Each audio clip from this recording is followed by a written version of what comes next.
My name is Gianfranco Morales. I am 26 years old, and I live in Clearwater Beach, Florida. Well, technically I live here, but I no longer truly live here, if you know what I mean. For the past 2 years, I have merely existed. Clearwater Beach is one of those places that appear on tourist postcards. White sand like talcum powder, crystal clear water that shifts from turquoise to deep blue depending on the time of day. Sunsets that look like they were painted by some romantic artist with too much free time. It's the kind of place where people come to forget their problems, to pretend life is as perfect as it appears on Instagram. I grew up in a 2-story house 3 blocks from the beach, one of those typical Florida homes with a Spanish tile roof and a palm tree in the front yard that my father planted when Sophia was born. The house always smelled of sea salt and the floral perfume my mother wore, a combination that now, when I catch it somewhere, feels like a knife stabbing into my chest. My parents, Roberto and Carmen, came to the United States from Colombia when I was 3 years old. Dad worked as an accountant at a local firm, and Mom was a nurse at the regional hospital. We were a typical middle-class family, neither rich nor poor, with enough money for annual vacations to Disney World, and for both Sophia and me to attend college without going into lifelong debt. Sophia was born when I was 2.5 years old. According to my mother, from the moment we brought her home from the hospital, I became her self-proclaimed guardian. I slept on the floor next to her crib, brought her toys, and when she learned to walk, I followed her around the house to make sure she didn't hurt herself. "You're her guardian angel," Mom would say, and I felt immensely proud of that title. We grew up together in a way that's rare among siblings. We shared everything: toys, secrets, mischief, punishments. When I turned 8 and she was 6, our parents bought us a gaming console, and we'd spend hours playing together. Her always trying to beat my scores, me always letting her win the harder games without her noticing. Sophia was special, not just to me, but objectively so. She was one of those kids who, from a young age, showed an intelligence that made you wonder if she was really the age she claimed to be. At 5, she was reading better than some of my classmates. At 7, she had disassembled and reassembled Dad's old computer out of curiosity. By 10, she was helping her teachers with the school's technical issues. But what I remember most about her isn't her intelligence, it's her laugh. Sophia had a laugh like music, genuine and contagious. She was the kind of person who could make a terrible day feel perfectly normal just by smiling. She had a way of seeing the world that was optimistic without being naive, curious without being reckless. Or at least, that's what I thought for a long time. In high school, while I focused on surfing and working part-time at a water sports shop, Sophia dove into the world of technology. She joined the robotics club, competed in programming competitions, and by the time she graduated, she had offers from several major universities. She chose to stay local, at the University of South Florida's Tampa campus, primarily to study computer science with a specialization in cybersecurity. "I want to understand how the internet really works," she told me once, while I drove her to campus on her first day of college. Not just the surface everyone sees, but everything underneath. The cables, the servers, the protocols. Everything. I should have paid more attention to that last part. Her first 2 years of college were normal, or at least they seemed to be. Sophia came home on weekends, told us about her classes, her projects, her classmates. She made friends quickly, especially with a group of computer science students who seemed as smart and tech-obsessed as she was. I vividly remember a conversation we had during the summer between her 2nd and 3rd year. We were at our favorite spot, the pier at the end of the beach, watching the sunset and sharing a pizza we'd bought from the boardwalk. "Gian," she said, with that thoughtful look she got when processing something complex, "have you ever thought about how much of our lives are online now?" "What do you mean?" I asked, taking a bite of my slice. "Think about it. Our photos, our conversations, our purchases, our most intimate thoughts that we post on social media. It's all out there, floating on servers we don't even know where they are. And there are people who can access all of that if they know how. Sounds a bit paranoid, Sophie. She laughed, but it wasn't her usual laugh. It was more nervous. It's not paranoia if it's true. In my classes, we've been learning about the real architecture of the internet, and it's terrifying and fascinating at the same time. It's like, you know, when we swim here and only see the surface of the ocean? I nodded. The internet is the same. We navigate the surface: Google, Facebook, Instagram, Netflix. But beneath that surface, there are layers and layers of information, websites, entire networks that are invisible to regular search engines. That's the deep web. And even further down, in the darkest depths, is the dark web. And what's down there? I asked, though I wasn't sure I wanted to know the answer. Sophia looked out at the ocean, where the sun was sinking into the horizon like a golden coin falling into endless water. Everything. Absolute freedom. Total anonymity. Places where you can be whoever you want to be, say whatever you want to say, do whatever you want to do without anyone judging or watching you. The way she said it made me uneasy, though I didn't know exactly why at the time. And why would you want to do that? Because sometimes, she said, still looking at the ocean, being who you're supposed to be feels suffocating. Sometimes you want to explore parts of yourself that you can't explore in the real world. That conversation stuck with me, but like so many things in life, I filed it away in the back of my mind and moved on. Sophia was smart, responsible, had her head on straight. If there was something online that fascinated her, surely she'd handle it with the same caution she'd handled everything else in her life. It was the biggest mistake I've ever made. The change in Sophia wasn't sudden. It was gradual, subtle, like when the tide rises so slowly, you don't notice until the water's already up to your waist. It started at the beginning of her third year of college, around September. At first, the changes were small, almost imperceptible. She came home later on weekends, sometimes not until late at night. When I asked what she'd been doing, she gave vague answers. Studying at the library, working on a project, with friends. But there was something different in the way she said it. Sophia had always been talkative, loved telling me about her classes, her professors, her classmates. Now her answers were short, evasive, like she was hiding something. The first real red flag was the money. Sophia had been working since she was 16, first at a local ice cream shop, then as a math tutor for high school students. She was careful with her money, saving every penny for college and the little things she wanted. She knew her budget better than our parents knew theirs. So when she came home one Saturday night with a brand new pair of Beats headphones that cost over $300, I was shocked. "Where'd you get the money for those?" I asked, pointing at the headphones she'd left on the kitchen table. "Oh, these," she said, touching them almost nervously. "I got a freelance job. Web design for a client who wants to stay anonymous. Pays really well." "How well?" "Well enough," she replied, then quickly changed the subject by asking me about my job at the surf shop. Over the next few weeks, the freelance purchases multiplied. New clothes, and not just any clothes, but expensive brands she'd never shown interest in before. A new phone when her old one was working fine. A tablet she said she needed for work. When I asked about her mysterious client, she gave increasingly elaborate but less convincing answers. It was a tech startup that valued privacy. It was a wealthy entrepreneur who wanted to revamp his family business's website. It was a collective of artists looking for a unique online presence. The stories changed, but one element was constant: anonymity. Her client always wanted to stay anonymous, always paid in Bitcoin, always communicated through encrypted platforms. My unease turned to worry the day I walked into her room without knocking. It was a Sunday afternoon in late October.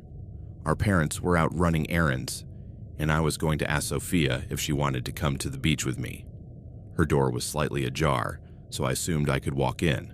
I found her sitting in front of her laptop, but it wasn't the Sophia I knew. She was wearing a top I'd never seen before, one that revealed far more skin than she'd normally show. She had makeup on in a way that made her look older, more sophisticated, but also more available. On her laptop screen was a split chat window. On one side was her smiling at the camera with an expression I didn't recognize, a calculated, flirtatious smile. On the other side was a black screen with an avatar that looked like some kind of geometric symbol. She was talking to someone, laughing in a way I'd never heard her laugh, with a voice that was huskier, more sensual than usual. "Like this, Daddy," I heard her say, and it felt like I'd been punched in the stomach. I made a noise as I entered, and she spun around quickly, slamming the laptop shut. Her face went from shock to anger in seconds. "Gian, knock before you come in." "What the hell was that, Sophia?" I asked, feeling a mix of rage and terror rising in my throat.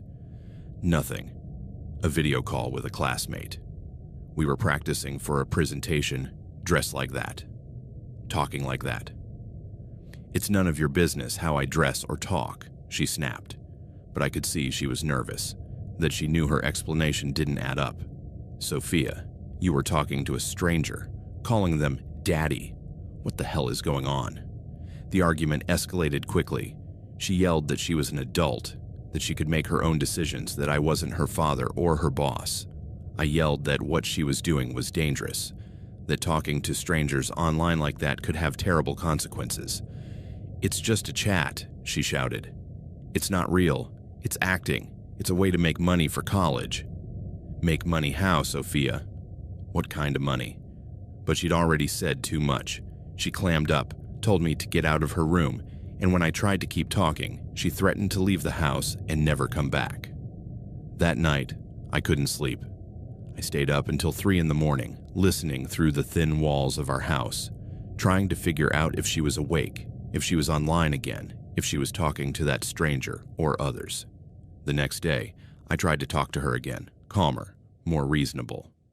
I told her I understood she needed money for college, that if she had financial problems, we could talk to our parents, find a solution. I told her I loved her and was worried about her. Sophia listened in silence, and for a moment, I saw the real her behind the defensive mask she'd been wearing. "Gian," she said, her voice smaller, more vulnerable. "It's complicated. It's not what you think. It's just talking. Just entertainment. Nothing bad is going to happen. But what kind of talking? With who?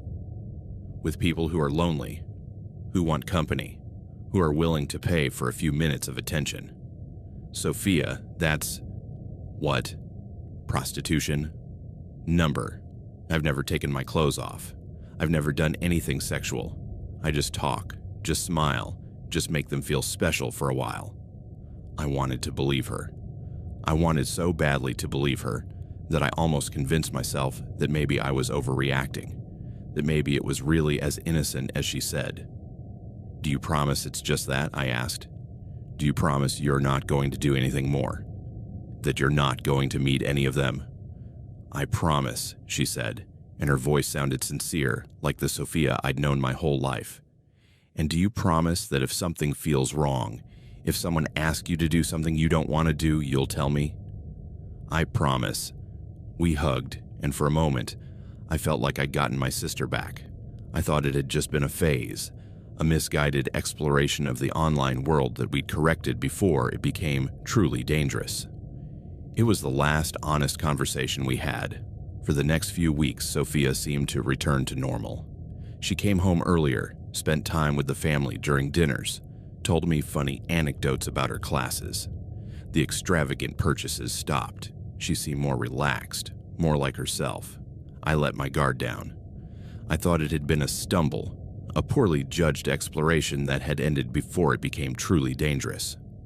I went back to focusing on my own life, my job, the girl I'd started dating, the plans for the future that didn't involve constantly worrying about my sister. But Sophia had learned to be more careful, more discreet. The real change hadn't stopped. It had just gone underground. The first clue that something was still wrong came from an unexpected source. Miguel, our next-door neighbor, who had a daughter Sophia's age and worked in cybersecurity for a Tampa company. I ran into him one Saturday morning while taking out the trash, and after the usual pleasantries, he said something that chilled my blood. "Hey, Dion, I don't want to butt in where I'm not wanted, but is everything okay with Sophia?" "What do you mean?" Miguel glanced at our house, then at his, as if checking that no one could overhear. "I work a lot from home, especially at night, and I've noticed her bedroom light is on until really late, like 3, 4 in the morning, and sometimes, if I leave the window open, I can hear conversations." My stomach sank. "What kind of conversations?" "Not normal conversations. It's hard to explain, but it's like she's acting, like she's playing a role. And the tone of voice..." He stopped, clearly uncomfortable. "Look, I don't want to be the nosy neighbor, but in my line of work, I've seen enough cases of young people getting into trouble online. Just, maybe you should talk to her." That night, I waited until the rest of the house was asleep and stayed up listening. Around 1 in the morning, I started hearing faint voices coming from Sophia's room. I couldn't make out the words, but Miguel was right. There was something different about her tone of voice. It was more theatrical, more performative. I went to her door and tried to listen more closely. What I heard made me feel nauseous. Yeah, I like it when you say that," I heard her say in a voice that was husky, seductive. "What else do you want me to do?" There was a pause, presumably while the other person responded through her headphones. "Oh, you're so naughty," she laughed, but it was a forced, calculated laugh. "I don't know if I should do that. It cost extra." My heart stopped. It cost extra. She was negotiating. She was selling something. I went back to my room feeling sick. Sophia hadn't stopped what she was doing. She'd just learned to hide it better. And clearly, she'd progressed beyond just talking. The next day, I tried to confront her again, but this time she was prepared. She denied everything, said Miguel must have misheard, that maybe she was practicing lines for a play, that I was being paranoid and controlling. "Yan, you're obsessed," she told me. "You need to get your own life instead of spying on mine." But I'd seen the guilt in her eyes, the fear of being found out. And for the first time, I also saw something else. Defiance. As if part of her no longer felt bad about what she was doing. The next few weeks were a cold war in our house. Sophia and I barely spoke. Our parents noticed the tension, but assumed it was just a typical sibling fight that would resolve itself. I couldn't decide whether to tell them what I suspected or not. Part of me hoped I was wrong. Part of me was afraid of what would happen if I was right. The tension reached a breaking point one night in mid-December. There had been a family party to celebrate my cousin landing a new job, and the whole extended family was at our house. Sophia had been acting perfectly normal all night, charming and talkative, as she always was at family gatherings. But around 11, when most of the guests had left, and only a few uncles were still drinking beer on the patio, I noticed Sophia had disappeared.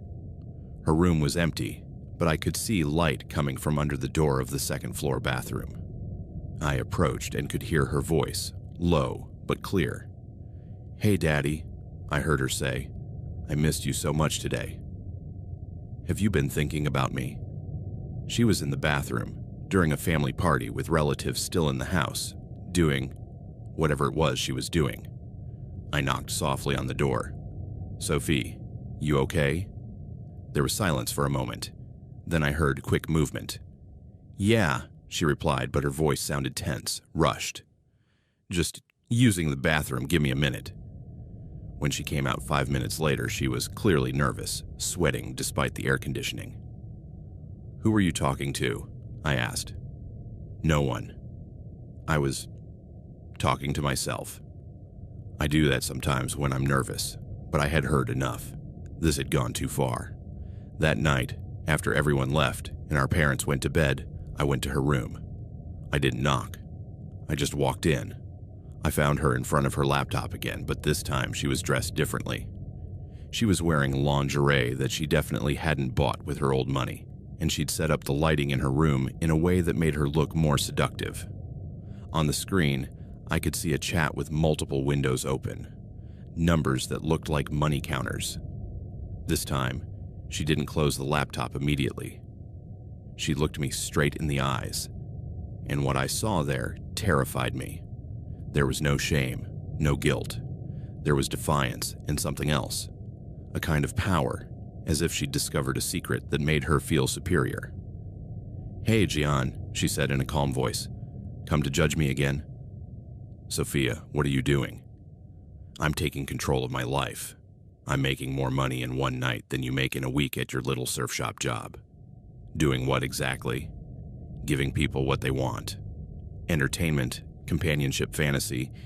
Taking your clothes off." "Sometimes," she said, not looking away. "So what? It's my body. It's my choice. Sophia, this is dangerous. These people could be anyone. They could be recording everything. They could try to find you. Don't be ridiculous. It's all anonymous. No one knows my real name. No one knows where I live. It's completely safe. Nothing on the internet is completely anonymous." "You don't understand," she said, and for the first time her voice showed a hint of irritation. "This isn't just amateur webcam stuff. This is professional. There are protocols, there's security. I'm working with an agency that specializes in protecting the girls." "An agency?" "What agency?" "They're called Digital Dreams. They handle everything. The tech, the security, the advertising, the money. I just have to show up and be myself." A chill ran down my spine. "Sophia, have you met these people in person?" "I don't need to meet them in person. Everything's handled online. It's safer that way." "And how do you know they're legit? How do you know they're not manipulating you?" For the first time, I saw a crack in her confidence. "They're not manipulating me. I'm in control. I decide what to do and what not to do." "Then why are you hiding it from everyone? Why are you lying?" "Because I knew you'd react like this. Because I knew you wouldn't understand. I tried to reason with her for hours. I talked about the dangers, about how these things could escalate, about how people online weren't always who they said they were. But for every argument I made, she had a response. She'd been coached for this conversation, probably by the same people exploiting her. In the end, she made me a promise that I now know she never intended to keep. "Okay," she said. "I get your concerns. Maybe you're right. Maybe this has gone too far. I'm going to tell Digital Dreams I want to take a break. Really. Really. Just give me a few weeks to wrap up some commitments I already have, and then I'm out. Okay?" I wanted so badly to believe her that I ignored all the warning signs in my head. The relief I felt was so intense it made me physically weak. "I love you, Sophie," I said. "I just want you to be safe." "I know," she replied and hugged me. "I love you too." But as she hugged me, I couldn't see her face. I couldn't see if her eyes showed the same sincerity as her voice. 3 weeks later, she disappeared. January 15th was a night etched into my memory, with a clarity I sometimes wish I could erase. Every detail, every sound, every sensation is preserved like amber, perfect and unchangeable. There was a storm that night, one of those Florida winter storms that come with little warning and hit with surprising fury. The wind whipped the palm trees until it seemed they'd snap, and the rain fell in sheets so thick it was impossible to see more than a few meters. I'd been watching a movie in the living room, some dumb action flick I'd put on mostly as background noise while I scrolled on my phone. Our parents had gone to bed early. Dad had an important meeting in the morning, and Mom was working the early shift at the hospital. Around 11:30, I heard noise coming from Sophia's room. It wasn't unusual. Since our last conversation, she'd gone back to her pattern of staying up late, though she'd been more discreet about it. But this time, the noise was different. It wasn't the low murmur of a video chat. It was movement, like she was packing something. I went to her door and listened more closely. She was definitely moving things, opening drawers, zipping zippers. I knocked softly. "Sophie, everything okay?" "Yeah," she replied, but her voice sounded tense, hurried. "Just reorganizing some stuff." "At midnight?" I can't sleep with the storm. It was a reasonable explanation. Sophia had always been sensitive to loud noises. When we were kids, she'd come to my room during storms to sleep on the floor next to my bed. I went back to the living room, but couldn't focus on the movie. Something felt wrong. It wasn't just the packing noise. It was the tone of her voice, the rushed way she'd answered. Around 1 in the morning, the noise stopped. Everything went quiet except for the sound of rain against the windows and the occasional moan of the wind. I assumed she'd finally gone to bed, but then, around 1:30, I heard something that made me sit up. Laughter. It wasn't Sophia's normal laugh. It was the work laugh I'd come to recognize and dread. That performative laugh she used when she was online. But this time, it sounded different. More genuine, but also more excited. Like something really good had happened. I went to her door again. This time, I could hear snippets of conversation. "I can't believe it's finally happening," I heard her say. There was a pause. "Yeah, I've got everything packed. Just the essentials like you said." My blood turned to ice. Packed? For what? No one suspects anything. My brother thinks I'm going to stop. The realization hit me like a hammer. She wasn't reorganizing her room. She was packing to leave, and not just for a short trip. I tried to open the door, but it was locked. Something she'd never done before. "Sophia!" I shouted, banging on the door. "Open the door!" The conversation stopped immediately. I heard the quick movement, then footsteps approaching the door. "What do you want, Jan?" she asked through the door. Her voice tried to sound normal, but I could hear the strain. "Open the door. We need to talk. It's late. We'll talk tomorrow." "No! We talk now. I know you're packing. I know you're planning to leave." There was a long silence. Then, finally, I heard the sound of the lock turning. When the door opened, Sophia stood there, dressed in clothes I hadn't seen before. Tight black jeans, a silk blouse that looked expensive, boots that definitely weren't in her wardrobe the week before. Behind her, I could see a small suitcase on the bed, half zipped. "Where are you going?" I asked. "It's none of your business." "It's absolutely my business. You're my sister.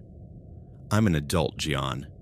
I can go wherever I want, in the middle of the night, during a storm, without telling anyone." Sophia looked at me, and for a moment, I saw the real her struggling behind her eyes.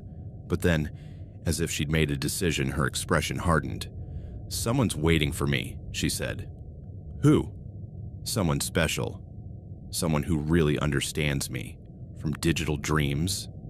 She didn't answer, but the way she avoided my gaze was answer enough. "Sophia, please, don't do this. We don't know who these people really are. I do know who he is. I've been talking to him for months. He's different. Not like the other clients. He actually cares about me. That's what every predator says. He's manipulating you. He's not manipulating me," she shouted with more vehemence than she'd shown before. "He's offering me an opportunity, a chance to be more than I am here." "What kind of opportunity?" "An exclusive contract. A lot of money. An apartment in a big city. A better life. And what do you have to do in return?" For the first time, Sophia hesitated. "Just be his special companion." "Just for him, Sophia, that's prostitution." "No," she yelled. "It's not that. It's different. He doesn't want sex.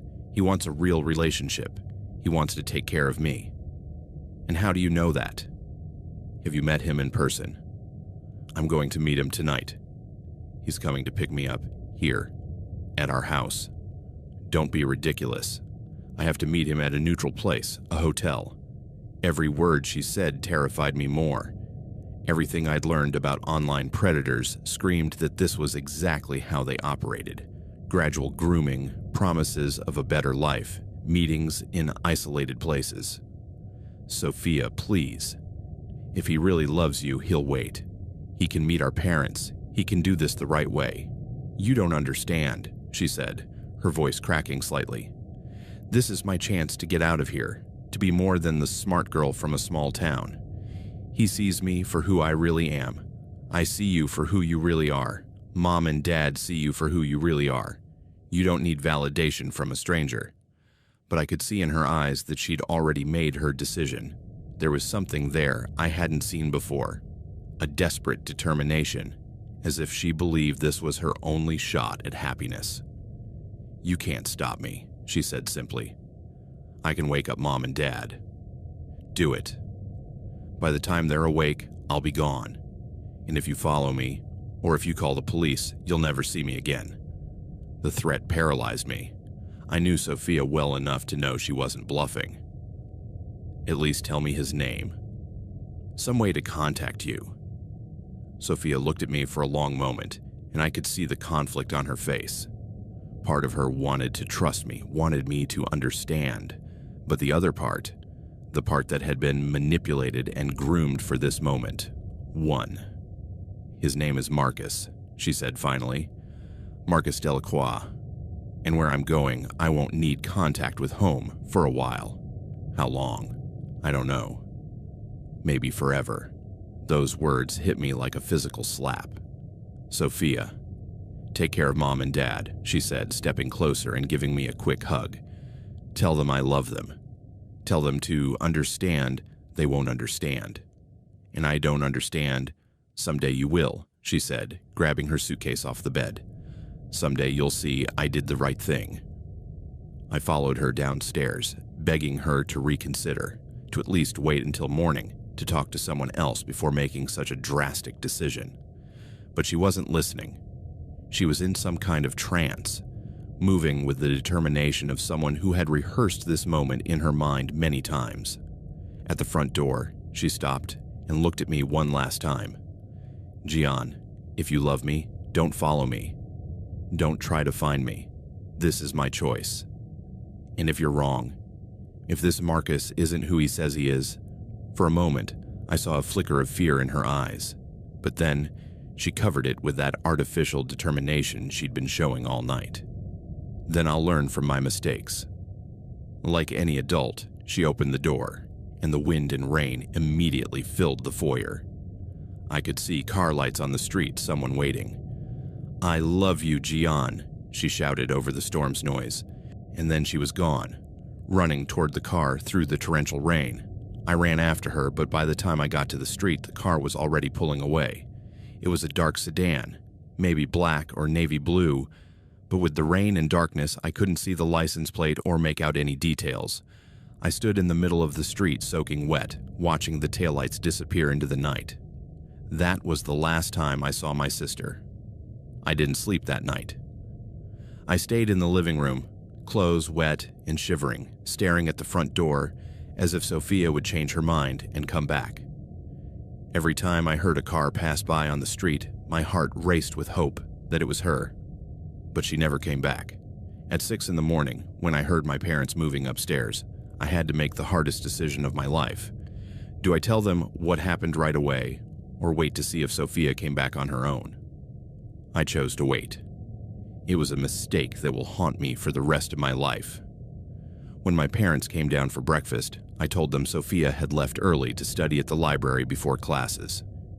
It wasn't unusual. She often left early when she had exams. But when 3 in the afternoon came and she hadn't returned, and when her phone went straight to voicemail, I couldn't keep up the lie. I told them everything. About what she'd been doing online, about the agency Digital Dreams, about Marcus Delacroix, about how she'd left in the middle of the night. I watched my parents go through the same stages of shock, denial, and terror that I had experienced. My mother collapsed into a kitchen chair and started crying in a way I'd never seen her cry. My father, always the man of action, immediately wanted to call the police. "Wait," I said. "She threatened to disappear forever if we brought in the police. Maybe we should wait one more day, see if she comes back on her own." It was another mistake. Every hour we waited was another hour we gave the kidnappers to get further away, to cover their tracks, to make any future investigation harder. Finally, when Sophia didn't return that night, we went to the local police station.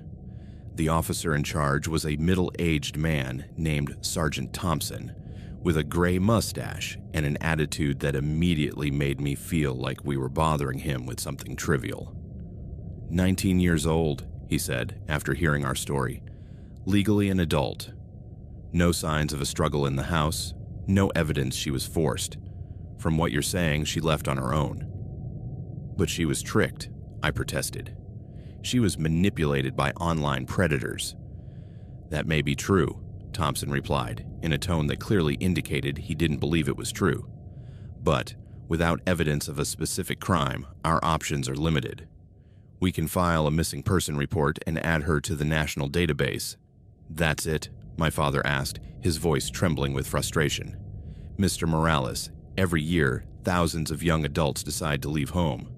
Most come back when they realize the grass isn't greener on the other side. Your daughter will probably be back in a few days or weeks. But I knew Thompson was wrong. This wasn't a rebellious teenager running off with a boyfriend. This was something far more sinister. The first days turned into the first week. The first week turned into the first month. Every day that passed without news of Sophia was like a drop of acid on my soul. My parents aged years in those first weeks. My mother stopped eating regularly and lost so much weight that her colleagues at the hospital started worrying about her. My father threw himself obsessively into work, staying at the office late as a way to avoid the empty house and Sophia's room, which we'd left exactly as she'd left it. I quit my job at the surf shop. I couldn't focus on something as trivial as selling swimsuits and boards when my sister was missing. Instead, I became a full-time investigator, dedicating every waking moment to trying to find any clue about what had happened to her. It was during that first week that I hired Detective Marcus Rivera, a private investigator who specialized in missing persons and internet-related crimes. Rivera was a thin man in his 40s, a former cop who'd left the department after getting frustrated with the bureaucratic limitations that prevented properly investigating cases like Sophia's. Your sister isn't the first young woman to disappear after being lured online, he told me during our first meeting in his Tampa office. There's an entire industry built around exploiting vulnerable girls. The good news is they usually leave digital traces. The bad news is those traces can be very hard to follow. Rivera had connections the local police didn't. He knew cybersecurity specialists, had contacts in the FBI who worked on human trafficking cases, and most importantly, had experience navigating the darker corners of the internet. His first discovery was devastating but not surprising. Digital Dreams didn't exist as a legitimate company. It had no legal registration, no physical offices, no employees listed anywhere. It was entirely fictitious. But Rivera was able to trace some Bitcoin transactions associated with the name. Cryptocurrencies, contrary to popular belief, aren't completely anonymous if you know how to track them. What he found was a complex network of digital wallets that had been receiving payments from dozens of different sources for months. Your sister wasn't the only girl working for this operation, Rivera explained during our second meeting. From what I can see, there were at least a dozen girls sending money to these wallets, and they all stopped transacting around the same time. What does that mean? It means either they all decided to quit the business at the same time, which is highly unlikely, or something happened to all of them. The implication hit me like a hammer. Sophia hadn't been an isolated victim.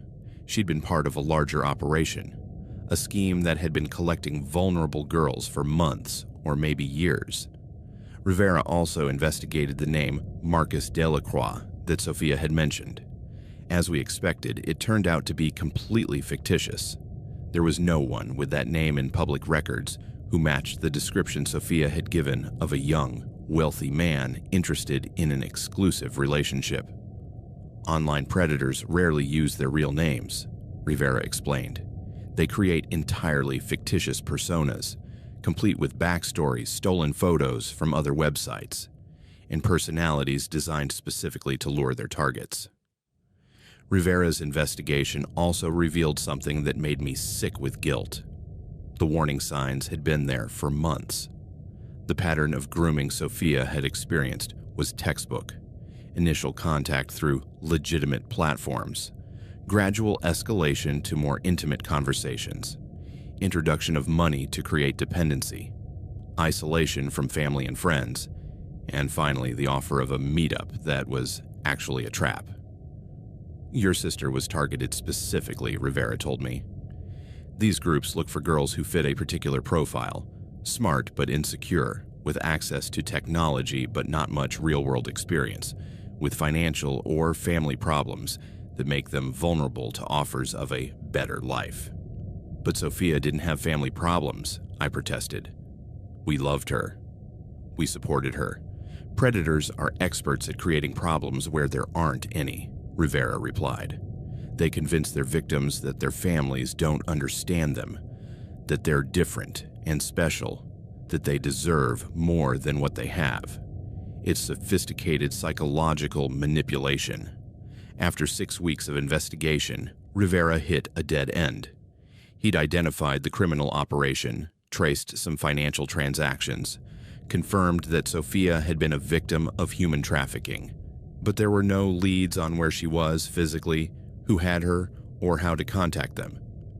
"I'm sorry, Gianfranco," he told me during what turned out to be our last meeting. "I've gone as far as I can with the resources available. To go further, we'd need the kind of resources only federal agencies have. And will they investigate?" Rivera sighed. "I've contacted my connections at the FBI. They're interested, but Sophia is just one of hundreds of similar cases they get every year. Unless we have a concrete lead on where to look, her case is likely to be shelved." That night, I sat in Sophia's room, surrounded by her things that we'd left exactly as she'd left them, and made a decision that would change my life forever. If the system wasn't going to find my sister, I would do it myself. And to do that, I'd have to dive into the same dark digital world that had taken her. Becoming a deep web investigator didn't happen overnight.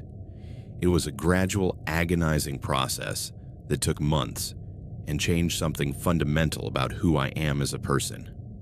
At first, my attempts to navigate the deep web were pathetically inadequate. I downloaded the Tor browser, found some lists of .onion sites, and spent hours wandering through forums and marketplaces that were mostly boring, filled with small-time drug vendors and amateur hackers. The deep web, I discovered, isn't like the movies portray it. It's not a horror theme park with snuff sites and satanic rituals at every corner. It's more like a giant digital flea market, mostly mundane, occasionally interesting, and very rarely truly terrifying. But when it's terrifying, it's absolutely horrifying. My first real breakthrough came after 2 months of fruitless searching. I'd been following threads of conversation on various forums, trying to find any mention of digital dreams or Marcus Delacroix or anything that might be related to Sophia's disappearance. It was on a forum called Free Market Uncensored where I finally found something. A user named Informant Bravo had posted a message asking if anyone had experiences with online-only modeling agencies that pay in crypto. I sent them a private message. "Informant Bravo, I saw your post about online modeling agencies. Can you give me more details? I'm looking for info on a specific agency." The reply came 12 hours later. "Depends on why you're asking. If you're law, I don't talk. If you're family of a missing girl, maybe we can help each other." My heart raced. I'm the brother of a girl who disappeared after getting involved with something called Digital Dreams. Have you heard that name? Digital Dreams, number. But I've heard of similar operations. Was your sister a cam girl? Yes. Did she disappear after being offered an exclusive contract? How do you know that? Because it's the same MO these groups use. My ex-girlfriend disappeared 8 months ago after the same story. Want to trade info? What followed was the first of many conversations that helped me understand the true scale of the problem. Informant Bravo, who I later learned was named Jake and lived in Oregon, had been investigating his ex-girlfriend's disappearance for nearly a year. His story was eerily similar to Sophia's. A smart, ambitious girl who had started doing cam work to pay for college, who'd been approached by an agency, promising better money and more security, who had developed a special relationship with a client who eventually offered an exclusive contract, and who had disappeared after going to a meetup. But Jake had gone further in his investigation than I had been able to. Through months of detective work, he had identified a pattern. "It's not just one operation," he explained during one of our encrypted chats. "It's a network. There are multiple agencies using similar methods, all connected to the same back-end infrastructure." "What do you mean by back-end infrastructure?" "The websites, the chat servers, the payment systems. They're all hosted in the same places, run by the same people. It's an industrial operation. Jake taught me more advanced techniques for navigating the deep web safely.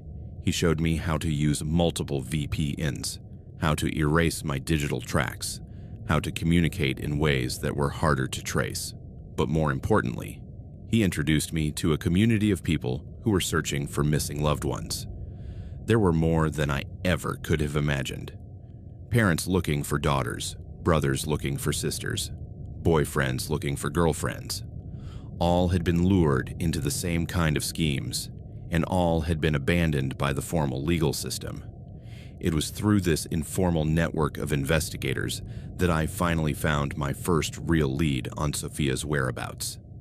A user named Searcher Mom had been tracking the activities of a group operating under various names, including Digital Dreams. She had managed to infiltrate some of their private forums and had discovered something significant. The girls they contracted didn't disappear entirely. They were held in specific locations and forced to continue working, but now completely under their captors' control. "It's modernized human trafficking," Searcher Mom explained during an encrypted video call.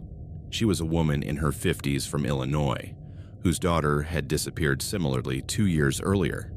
They use technology to find and groom victims, but the end result is the same as traditional trafficking, sexual slavery. But where are they keeping them? That's the million-dollar question.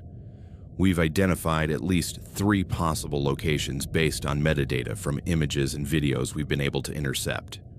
One in Nevada, one in Texas, and one in South Florida. South Florida, near here. Yes. In fact, I think your sister might be at that location. The conversation that followed changed me completely. Searcher Mom had been collecting evidence for months, working with other families to build a map of the operation. They had identified properties that might be used as safe houses, tracked transportation patterns, intercepted communications suggesting the victims were being moved regularly between locations. But most importantly, they had identified a website on the dark web where the victims were showcased to potential clients. "It's a catalog," Searcher Mom told me, her voice trembling with anger and pain. "They treat these girls like commodities. They photograph them, describe them like products, and sell them to clients who pay premium prices for exclusive access. Do you think Sophia could be on that site? It's possible. But I have to warn you, if you find her there, it's going to be one of the hardest things you've ever seen. It's not just that they're there, it's how they present them, how they've changed them." Searcher Mom sent me the site's address, along with detailed instructions on how to access it safely. She also warned me about what I might find. Some of the family members who found their loved ones on that site have needed intensive therapy afterward. It's not just seeing your sister in that situation, it's seeing what they've done to her, physically and psychologically. That night, after taking every security precaution Searcher Mom had taught me, I accessed the site. And that's when my world collapsed completely. The address Searcher Mom had given me was a seemingly random string of letters and numbers, followed by .onion, one of those dark web addresses that seemed designed to be impossible to remember or find by accident. It took several attempts to load the site. My TOR connection was slow, and dark websites are notoriously unstable. But finally, after what felt like hours, but was probably only minutes, the page loaded. It had no name, no logo, nothing to identify it as what it was, just a black background with white text in a simple font, as if it had been designed to be as anonymous and invisible as possible. Premium companions, discretion guaranteed, was the only thing at the top of the page. Below that was a warning: members only. Unauthorized access will be reported, and then a login form. Searcher Mom had given me login credentials she'd obtained. I didn't want to ask how. I entered them with shaking hands, feeling like I was crossing a line from which there'd be no turning back. The main page was superficially, shockingly mundane. It looked like a high-end dating site or a luxury escort agency. There were categories like new arrivals, premium selection, limited time offers, all presented with clinical commercial language that made the horrific reality of what I was seeing even more disturbing. Each product was presented with a small pixelated thumbnail, an obviously fake name, and a description that included age, specialties, and a price in Bitcoin that was more money than most people earn in a year. I started browsing the pages, my stomach churning with every image I saw. These weren't women who had chosen to be there freely. Even in the low-resolution photos, I could see the emptiness in their eyes, the way they held their bodies, as if they'd been broken in some fundamental way. It was on the 4th page that I saw her. At first, I wasn't sure. The photo was from behind, showing a young female figure with reddish-brown hair looking out a window at a gray cityscape. She wore a simple blue dress I didn't recognize. The image was labeled Esmeralda 21, highly educated, submissive, adaptable, but the shape of her shoulders, the curve of her neck, the exact way she tucked that rebellious strand of hair behind her left ear. It was Sophia. A sound came out of my throat that I didn't know I was capable of. A mix of a scream, a moan, and an animalistic roar of pure anguish. My hands shook so violently, I could barely click on the image to enlarge it. The individual page had more details that confirmed what I already knew in my heart. The height was right. The description of recent college graduate with tech experience matched. And though they didn't show her full face in any of the sample images, there were enough details: a birthmark on her right shoulder, the specific shape of her hands, that left no doubt. My sister was alive, but she was here, in this catalog of horrors, being sold as an object. The page had a gallery of sample images that could be viewed for free, and then promised full premium content for an additional payment. The sample images were explicit enough to make me want to vomit, but not enough to show her face clearly. Below the images was a description that made me want to find whoever wrote it, and Esmeralda is a recent addition to our collection. Previously worked independently, but is now available exclusively through our service. She is intelligent, well-educated, and responds well to training. Prefers clients who appreciate intellectual conversation alongside other services. Available for short and long-term contracts. Responds well to training. Those words echoed in my mind like a toxic refrain. What had they done to her? How had they trained her? Below the description was pricing information that made me feel physically ill. It wasn't just expensive, it was obscenely expensive. The kind of money that suggested the clients weren't casual customers, but people with significant resources, who could afford to pay enormous sums for access to trafficking victims. There was also a section of reviews from previous clients that I couldn't force myself to read. Just seeing the first lines made me close that section immediately. I took screenshots of everything: the main page, the description, the sample images. My digital security training from the past few months reminded me to be careful, that saving evidence from these sites could be dangerous both legally and personally. But I didn't care. This was proof that Sophia was alive, and that I had a general location of where she might be. But it was also proof of something more horrific: what they had done to her, how they had taken my brilliant, ambitious, full-of-life sister and reduced her to an entry in a commercial catalog. I closed the website and sat in the darkness of my room, trembling. I didn't know if the trembling was from anger, terror, relief at knowing she was alive, or horror at the conditions she was alive in. What I did know was that I had to do something. I had real evidence now, concrete proof that Sophia had been a victim of human trafficking.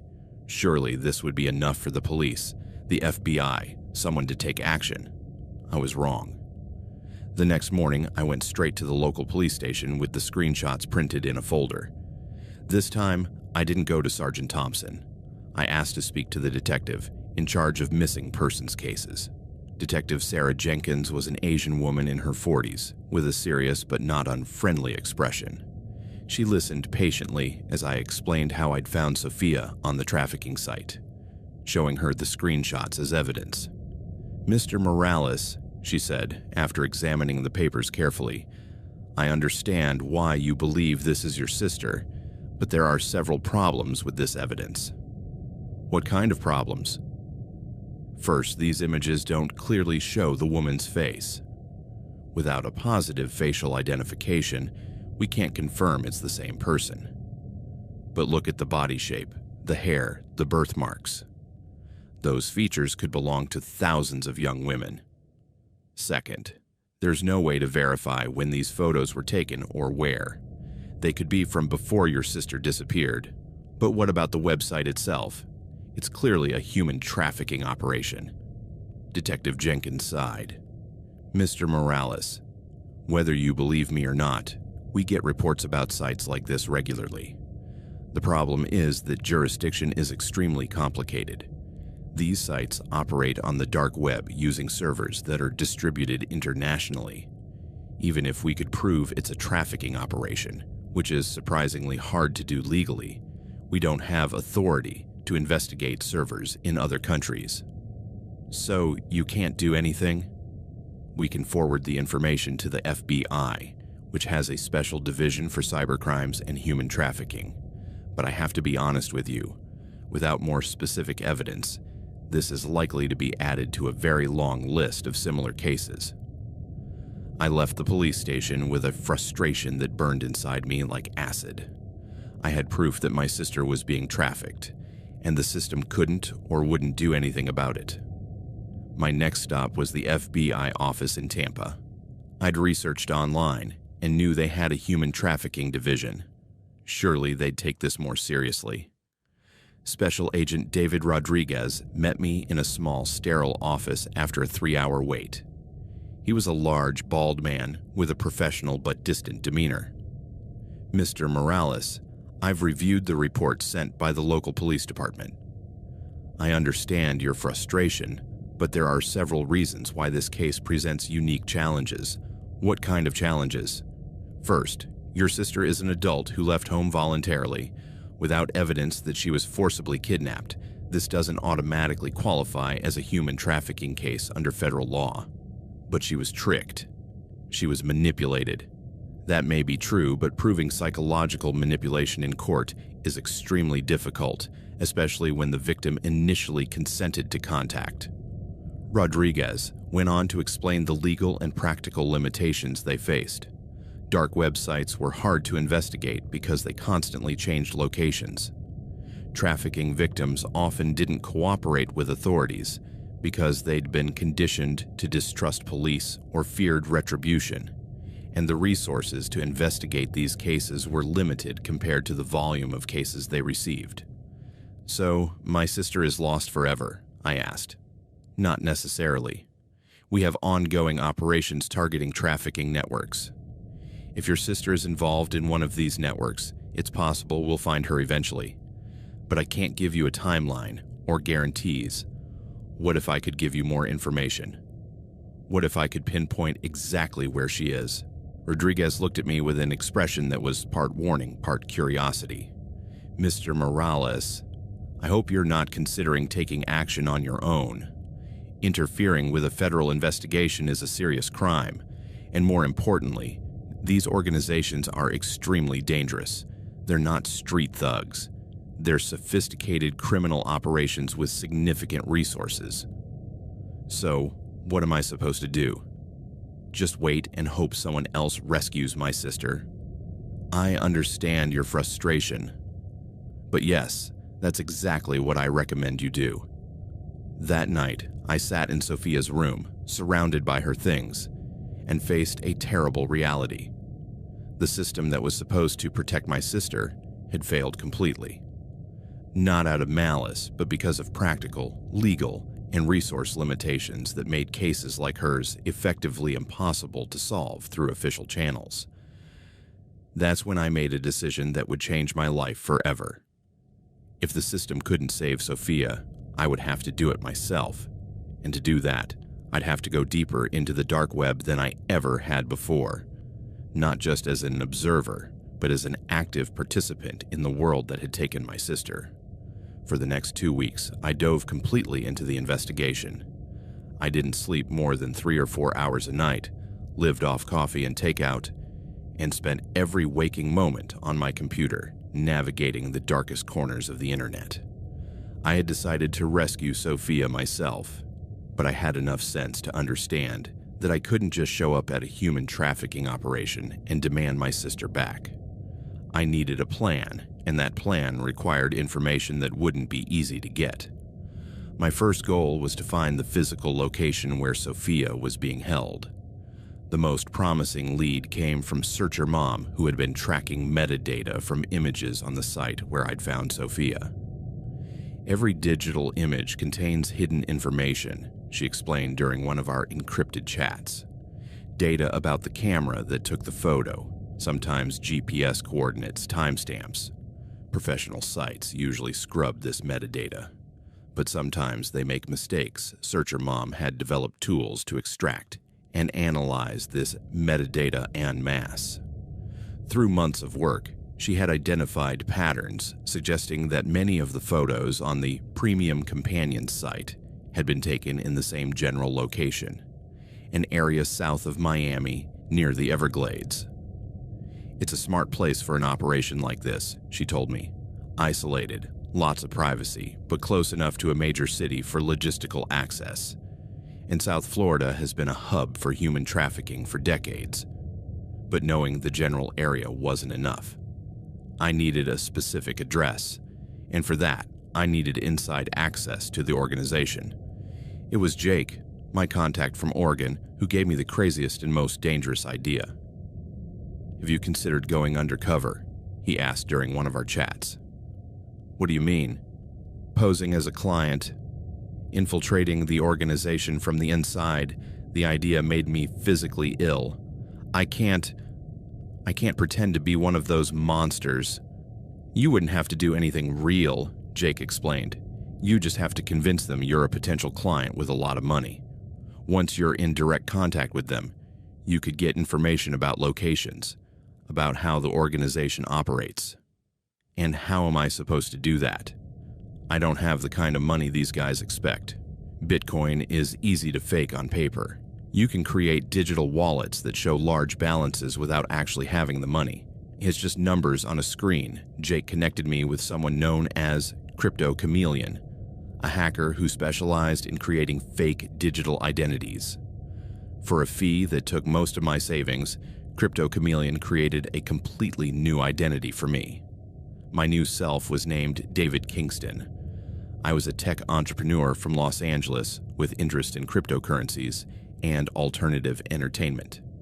I had a complete backstory, complete with fake websites, social media profiles going back years, and most importantly, Bitcoin wallets that showed holdings worth several $1,000,000.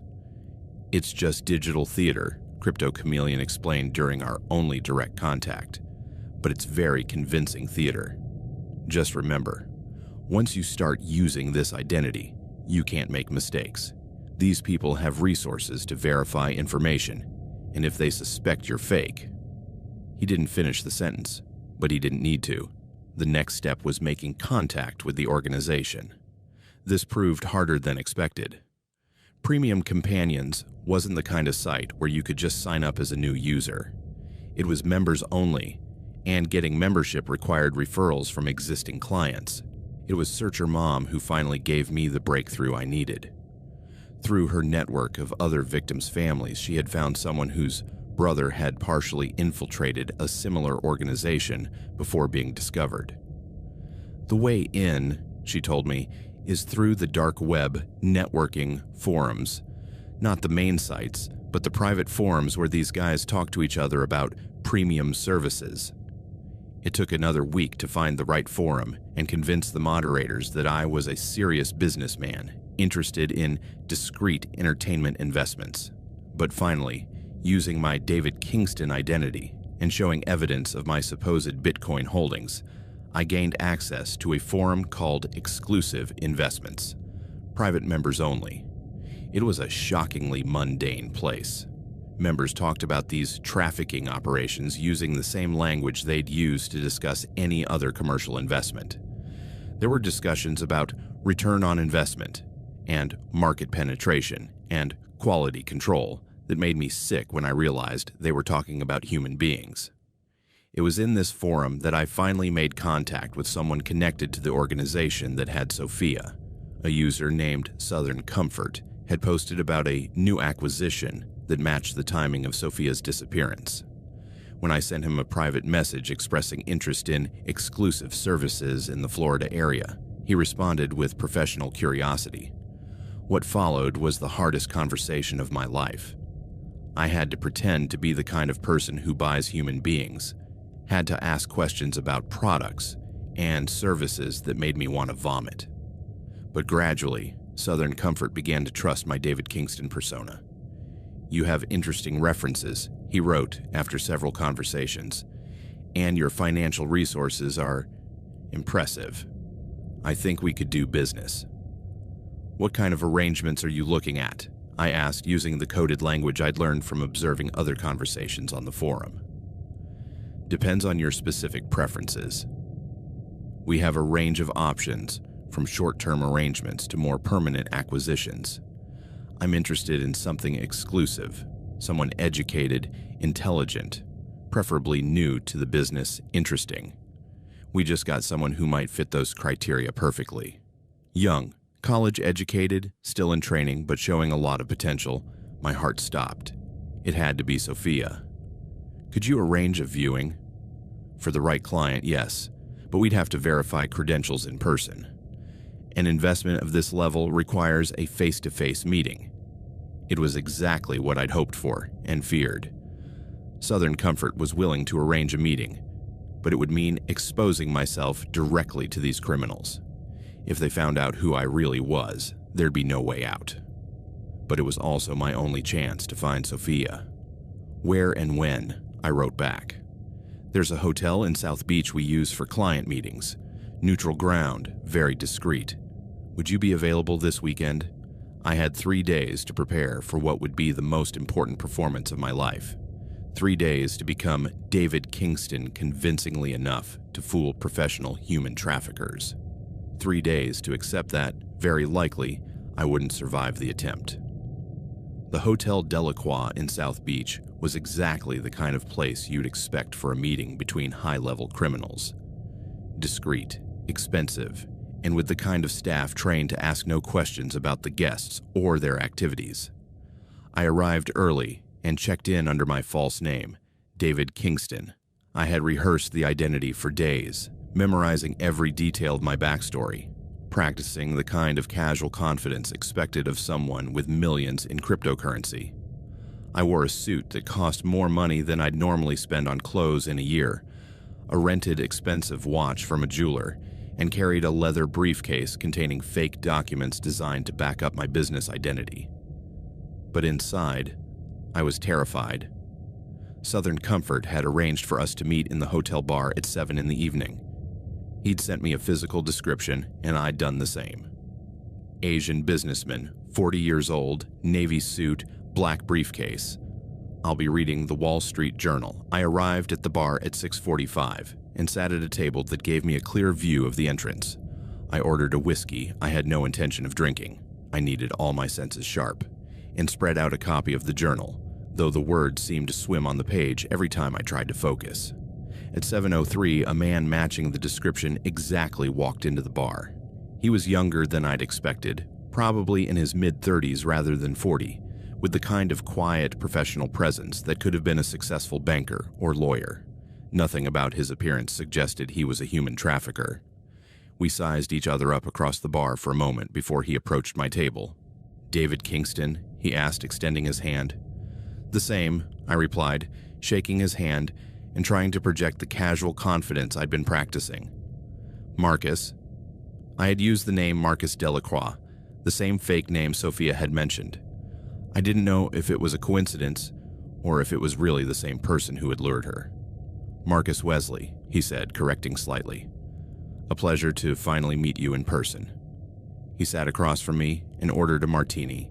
For the first few minutes, the conversation was surprisingly normal. We talked about the weather, about Miami, about the challenges of traveling during tourist season. It was like any business meeting I'd seen in movies. But gradually, the conversation turned more specific. "I've reviewed your references," Marcus said, sipping his martini. "Impressive portfolio.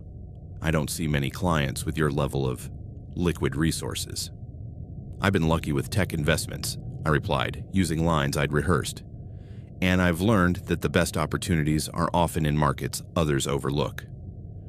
"Exactly my philosophy," Marcus said, smiling. "Discrete entertainment is definitely an overlooked market. High demand, very little serious competition." The casual way he talked about it made me sick, but I kept my expression neutral. "You mentioned in our online conversations that you had a new acquisition that might interest me." "Yes," Marcus said, his eyes glinting with what seemed like professional pride. "One of our best catches in months. Young, educated, very trainable. Still in the early stages, so there's opportunity for customization." Every word he said made me want to leap across the table and strangle him, but I maintained my act. "What kind of arrangement are you thinking?" "For someone of your caliber, we could arrange an exclusive contract. Full ownership, so to speak. She'd be entirely yours, relocatable if you prefer." "What would the initial investment be?" Marcus named a figure that made me blink despite expecting something high. It was more money than I'd earn in 10 years. "And that would include everything. Transfer of ownership, new documentation if necessary, relocation assistance. It would also include ongoing support if you have issues with compliance." The way he said compliance made me feel like I'd swallowed broken glass. "Would it be possible to arrange a viewing before finalizing any deal?" Marcus studied me carefully. "That's unusual. Our clients generally trust our judgment based on the photos and descriptions we provide. It's a significant investment," I said, trying to sound reasonable. "I'm sure you understand the need for due diligence." Marcus thought for a moment. "It could be arranged, but it would have to be on our terms, at our facility, and it would have to be after we verify your funds are legitimate." "Of course." Marcus pulled out a phone and opened an app I didn't recognize. "Could you provide your Bitcoin wallet address? We just need to verify you have the resources you claim." This was the test I'd been dreading. I gave him the address of the fake wallet Crypto Chameleon had created, hoping the forgery was convincing enough. Marcus typed something into his phone, waited a moment, then smiled. "Very impressive, Mr. Kingston. We can definitely do business. When could we arrange the viewing? How about tomorrow night? We could pick you up at your hotel and take you to our facility. It's a short drive from here." "Sounds perfect." Marcus finished his martini and stood. "A pleasure doing business with you, David. Someone will contact you tomorrow with details about the pickup time." After he left, I sat in the bar for another 20 minutes, trying to process what had just happened. It had worked. My act had been convincing, but I had also committed to meeting these criminals on their own turf, where they'd have every advantage. That night, in my hotel room, I tried to prepare a plan for what would come next. I had one chance, probably my only chance, to see Sophia and possibly rescue her. But I also had to accept the reality that I very likely wouldn't come out of that facility alive. I wrote a letter to my parents explaining everything I'd discovered and what I'd planned. I put it in an envelope addressed to Detective Jenkins with instructions for the hotel to deliver it if I didn't return in 48 hours. Then I sat on the bed and tried to imagine what Sophia would look like after 8 months in captivity. Would she have changed? Would she recognize me? Would she even want to be rescued? Or had they brainwashed her? into believing this was her life now. I didn't know the answers to any of those questions, but I knew I had to try. Tomorrow, I would see my sister for the first time in nearly a year, and tomorrow, very likely, I would die trying to save her. It's been 2 years since that night at the Hotel Delacroix, and I still don't know if I made the right decisions. The pickup never came. I waited in the hotel lobby for 3 hours the next day, dressed in the same expensive suit, carrying the same briefcase, maintaining the same David Kingston act. But no one came. When I finally returned to my room, I found my laptop had been hacked. All my files about the investigation were gone. My email accounts had been compromised. Even the conversations I'd had on the dark web forum were gone, as if they'd never existed. The fake Bitcoin wallet Crypto Chameleon had created no longer showed the $1 million balance it had shown the night before. Instead, there was a simple message: "We know who you are." They had figured out my identity. I don't know how, I don't know when, but at some point during the process, they had determined that David Kingston wasn't real, that Gianfranco Morales was looking for his sister, and they had vanished. When I went back to the Premium Companion site a week later, it no longer existed. The .onion address led to a blank page. It was as if the entire operation had been dismantled and moved to a new location in a matter of days. Sophia was gone again. For the months that followed, I tried to track any sign of the operation or Sophia. Searcher Mom, Jake, and the other families I'd been working with also lost all their leads. It was as if the entire network had been alerted to our investigations and had implemented new security measures that left us completely in the dark. It was 6 months ago when I finally found a new lead. I was browsing a different site, one I'd found through a complicated chain of referrals and connections, when I saw something that made me stop cold. It wasn't Sophia. It was just a description in a similar catalog. Esmeralda, experienced, reliable, available for relocation. The same name they'd used for Sophia, the same keywords. I clicked on the entry, my heart pounding. The images were different, taken in a location I didn't recognize. But there was something in one of the photos, a small detail in the background, that made me think it might be the same place they'd held her before. That's when I decided to make this video, to tell this story publicly. Because I realized that trying to rescue Sophia on my own had been a mistake from the start. This isn't a battle one person can fight. It's a war that requires public attention, legal pressure, and resources beyond what any individual can provide. If Sophia is alive, if she's out there somewhere in the maze of the dark web, the only way to find her is by making enough people aware that these operations exist, that they're real, and that they're operating right now, probably just a few miles from where you're sitting watching this video. I don't know if I'll ever see Sophia again. I don't know if she's still the person she was, or if years of captivity and abuse have changed her in ways I can't imagine. I don't know if she'd recognize me, if she'd forgive me for failing to protect her, if she even wants to be rescued anymore. But I do know this: every day that passes without action, more girls like Sophia disappear. More families like mine are destroyed. More online predators perfect their techniques for luring vulnerable young women into situations they can't escape. The deep web didn't take my sister. People did. People who breathe the same air we do, who live in the same world we do, who use the same technology we all use as a tool to commit crimes that are ancient in their cruelty but modern in their sophistication. And those people are still out there, still hunting, still trapping, still destroying families. If you're listening to this and you're a young woman who's been contacted online by someone offering easy money for modeling or companionship, please be careful. If something feels wrong, if someone asks you to keep secrets from your family, if they want to meet you alone, trust your instincts. No amount of money is worth your life, your freedom, your safety. And if you're a parent, a sibling, a friend of someone who's spending unusual amounts of time online, who suddenly has new, expensive things they can't explain, who becomes secretive about their activities. Pay attention, ask questions, be annoying if you have to. It's better to be wrong and deal with some anger than to be right and deal with a lifetime of regret. But above all, if you're listening to this and you work in law enforcement, in tech companies, in government, please understand that this isn't just a few isolated cases.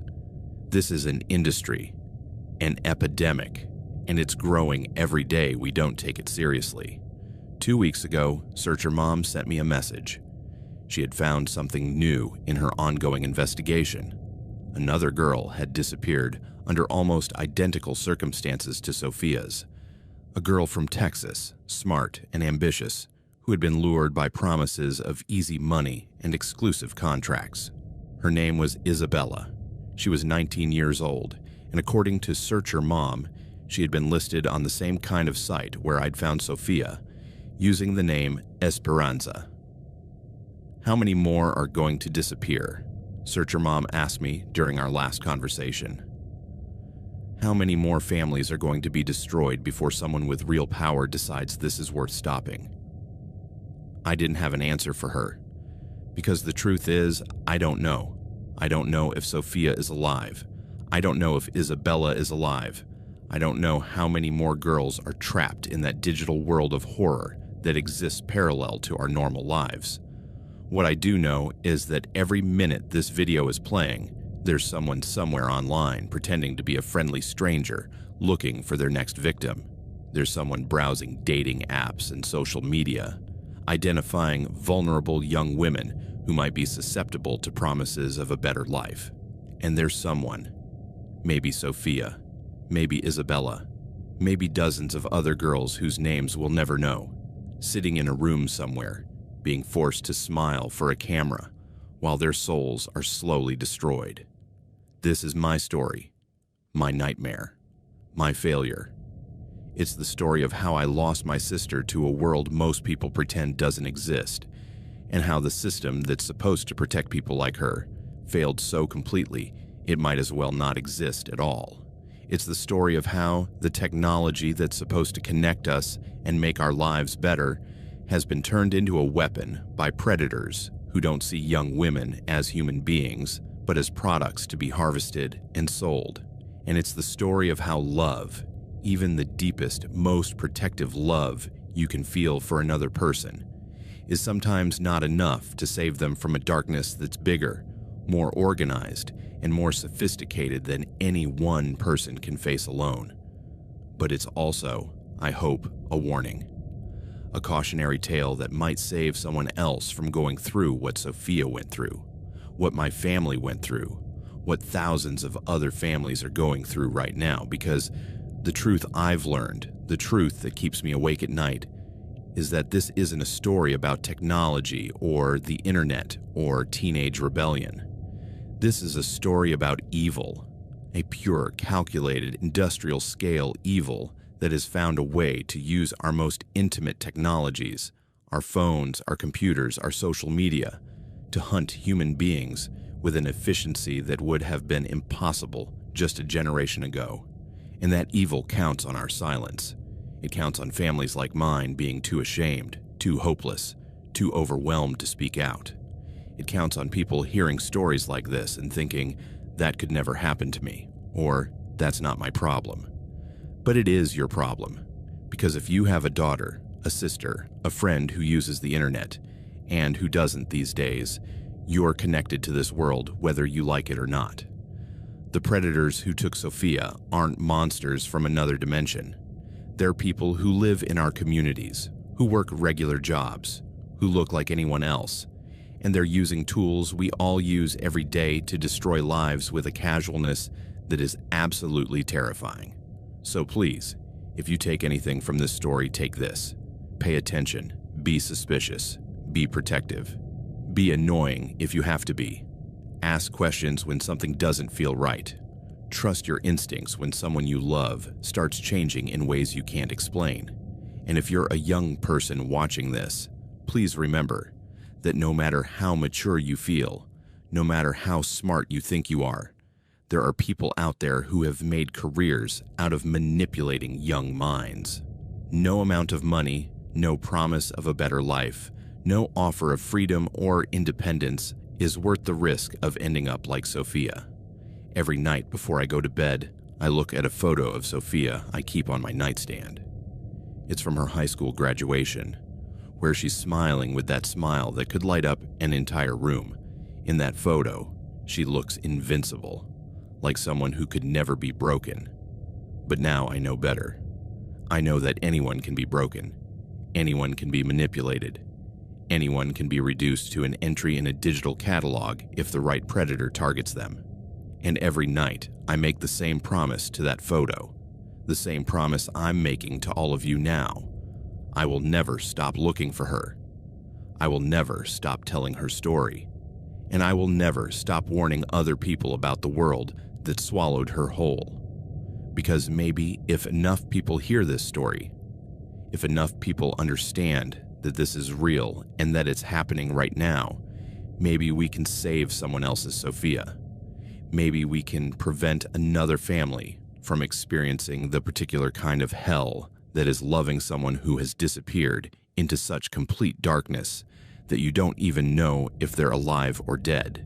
Maybe if I keep talking about this, if I keep sharing what I've learned, Sophia's disappearance won't be completely meaningless. That's all I have left now. The hope that by sharing my failure, my inability to save the person I loved most in the world, maybe I can help someone else succeed where I couldn't. Sophia, if you're out there, if somehow you can hear this, I haven't forgotten you. I haven't stopped searching, and I never will. To everyone else, remember her name, remember her story. And please, please be careful, because the darkness that took Sophia is still hungry, and it's always looking for its next victim.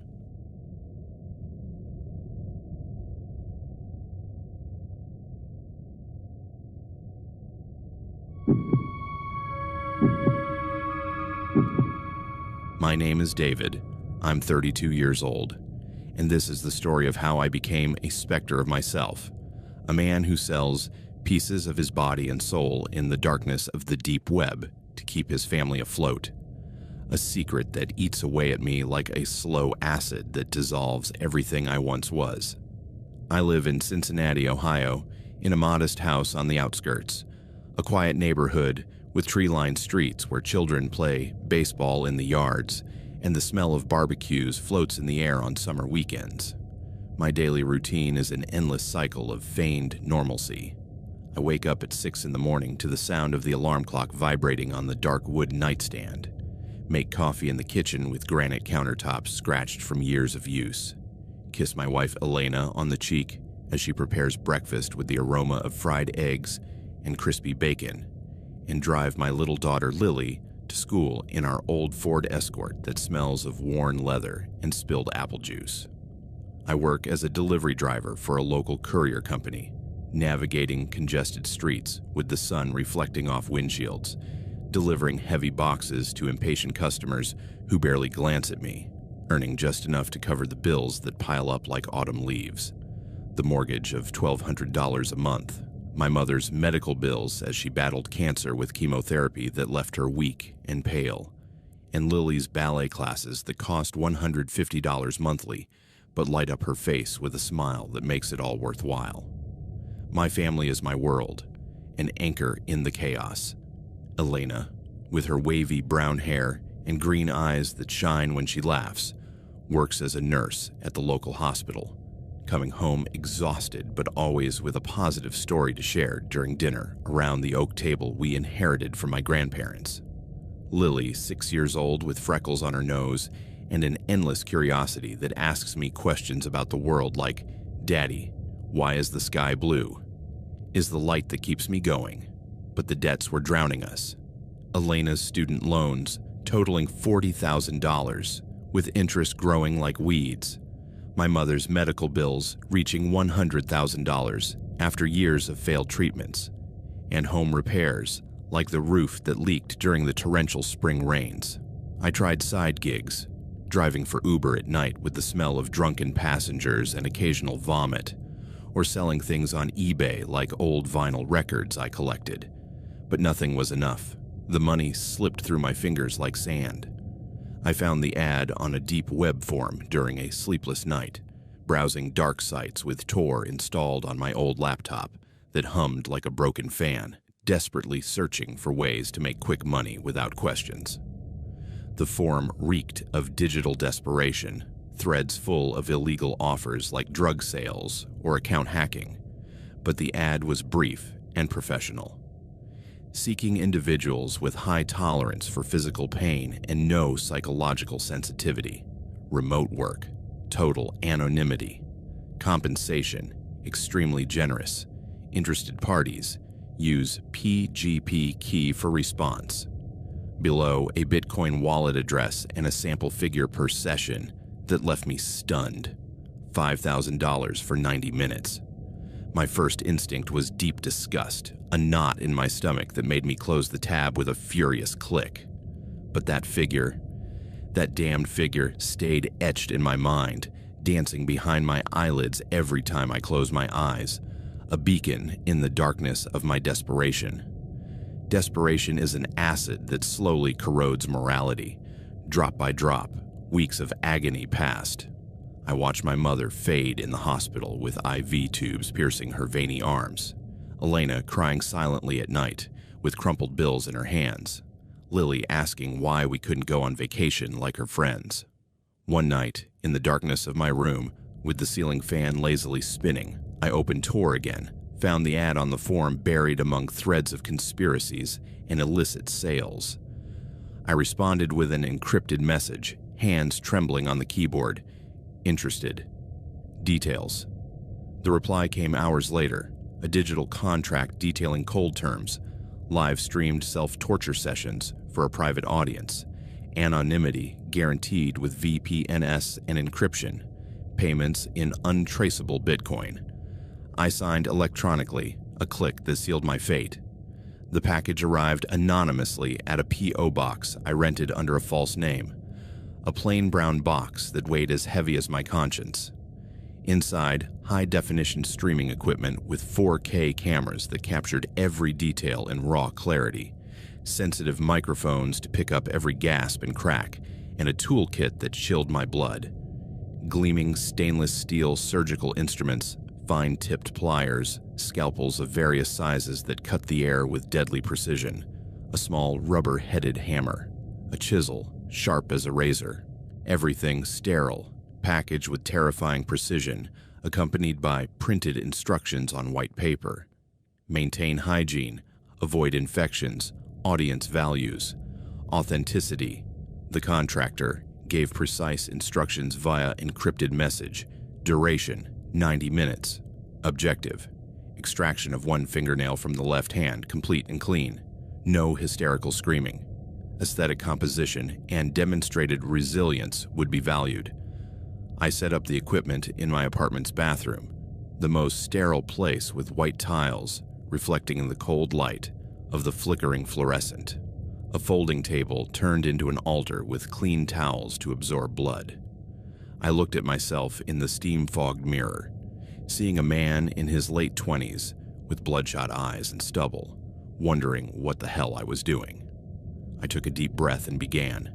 The stream started with a click, the viewer counter rising from 0 to hundreds in minutes, a silent digital expectation weighing like a sentence. I took the pliers with trembling hands, my left hand numbed with ice until it was numb, but I knew it was temporary. The first contact of metal with the cuticle was an electric shock, then growing pressure, digging the tip under the nail into the space where living flesh meets dead keratin, a pain that spread like liquid fire through my arm. I gasped, the sound amplified by the microphone into a wet, oppressive crunch that echoed in the room. The liver motion was hell, sweat beading on my forehead, jaw muscles clenched to the breaking point, staring at the camera lens with my distorted reflection in its black eye, not seeing people on the other side, but a voracious hunger that needed my suffering to be sated. With a final crunch, the nail came off, blood gushing red and bright under the lights. a pure pain that was a hurricane in my nerves. When it was over, the contractor sent, efficient, acceptable composition, payment sent. The amount in my Bitcoin wallet was real, enough to pay 2 months of debts. That night, with my throbbing finger bandaged, I vomited in the bathroom and cried in the bathtub, tears mixing with hot water, feeling the death of something inside me. The second session was easier, the pain familiar like an old enemy. The contractor raised the stakes. Extraction of another nail, now from the foot, with close-up pliers to capture every bloody detail. I learned to modulate the pain, breathing in patterns that kept me conscious but distant, the audience growing to thousands. The money flowed, paying debts, buying medicine for my mother, whose cancer was slowly responding to the chemotherapy I could now afford without cutting corners. The sessions escalated, teeth extracted with forceps that crunched in my skull, cuts in geometric patterns on my thigh, with a scalpel tracing red lines that turned into rivers of blood, cigarette burns that sizzled on the skin, leaving blisters that smelled of charred flesh. Each was choreographed, precise duration, camera angles for aesthetics, resilience rewarded with bonuses if I didn't scream. I became an expert in my own destruction, a connoisseur of pain, sharp like a knife, dull like a bruise, burning like fire. The psychological impact was worse, dissociation where my body was an object, my mind floating above observing, addiction to opioids for the pain, then for the emotional void. My apartment became an operating room, the smell of antiseptic, blood cleaned with bleach that burned my nostrils. The money transformed my family. A new house in the suburbs, with a garden where Lily plays on a creaky swing. Debts paid. My mother recovering with a renewed smile. They believe in my crypto investment, see me as a hero. But every hug is a reminder of my sacrifice. Their smiles a knife in my chest. My life withered. Isolation, failed relationships due to fear of intimacy. A scarred body with deformed nails, prosthetic teeth, geometric burns. The void grew, a black hole consuming everything. After a brutal session with a soldering iron that left bubbling skin, I hit rock bottom, reviewing account numbers that were monetized blood. I thought about quitting, but the contractor offered a renewal with an obscene bonus. It wasn't the money. It was the realization of fans consuming my suffering, an addictive cycle where pain was my identity. I renewed, the sessions continuing with increased cruelty. Now, telling you this, I feel a weight lift, but the monster remains. I chose this, every cut a trade for my family's security. It's fair, but it rots me. I continue because it's all I have left, a hired monster in the digital sewers.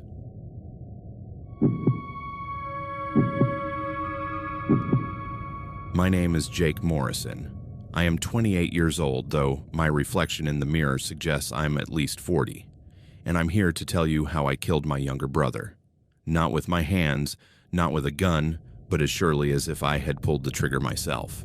This is a story about addiction, about the choices we make when our brain no longer belongs to us, and about how modern technology can turn stupid mistakes into irreversible tragedies. Detroit, Motor City, city of industrial decay.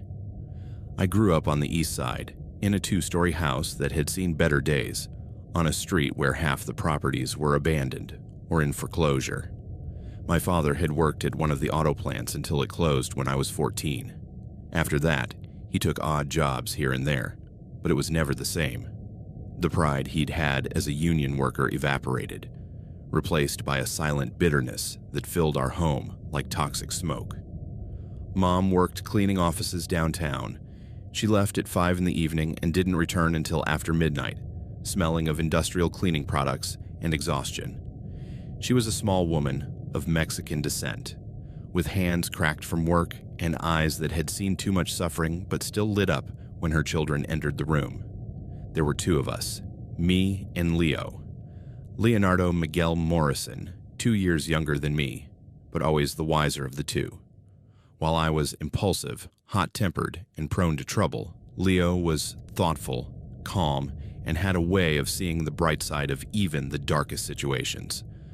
I vividly remember a summer afternoon when we were 12 and 10 years old, respectively.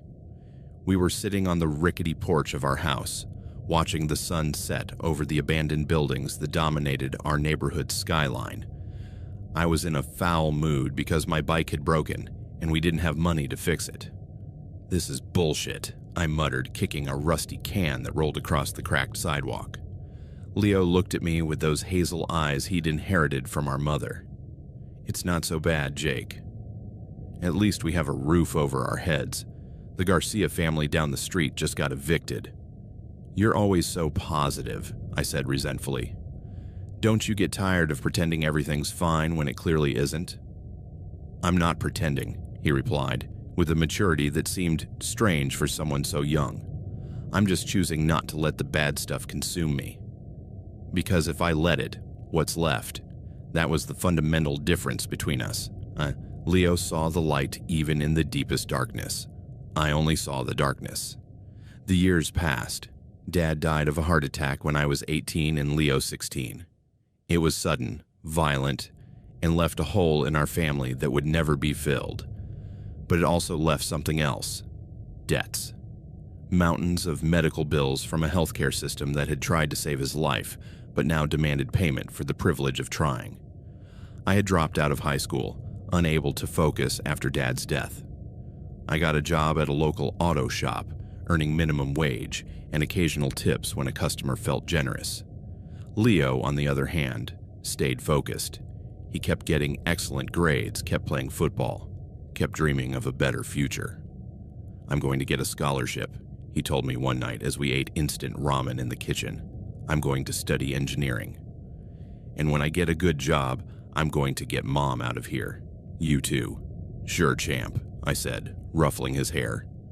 But inside, I felt a mix of pride and bitterness. Pride because my little brother had ambitions that went beyond this doomed neighborhood. Bitterness because I knew I'd never be like him. It was around that time that I met Marcus. Marcus didn't seem like a dealer. He seemed like a regular guy in his 20s, with clean jeans and expensive sneakers, who always had money to buy beers at the bar I went to after work. He was charismatic in a quiet way, without the aggressive swagger I associated with the neighborhood dealers. We became friends gradually. He'd noticed I was tense, anxious, and one night he offered me something to relax. "It's just a little weed," he said, pulling out a pre-rolled joint. "It'll help with the stress." I should have said no. I should have remembered all the drug prevention talks from high school, but I was tired. Tired of worrying about money. Tired of seeing my mom work herself to the bone. Tired of feeling like my life was a prison sentence I'd never escape. So I smoked. And for the first time in months, I felt like I could breathe. The weight on my chest lifted. The sharp edges of the world softened. For a few hours, I was happy. That was the gateway. Weed led to pills. Pills led to occasional cocaine. And then, on a particularly dark night after a fight with my boss that nearly cost me my job, Marcus offered me something different.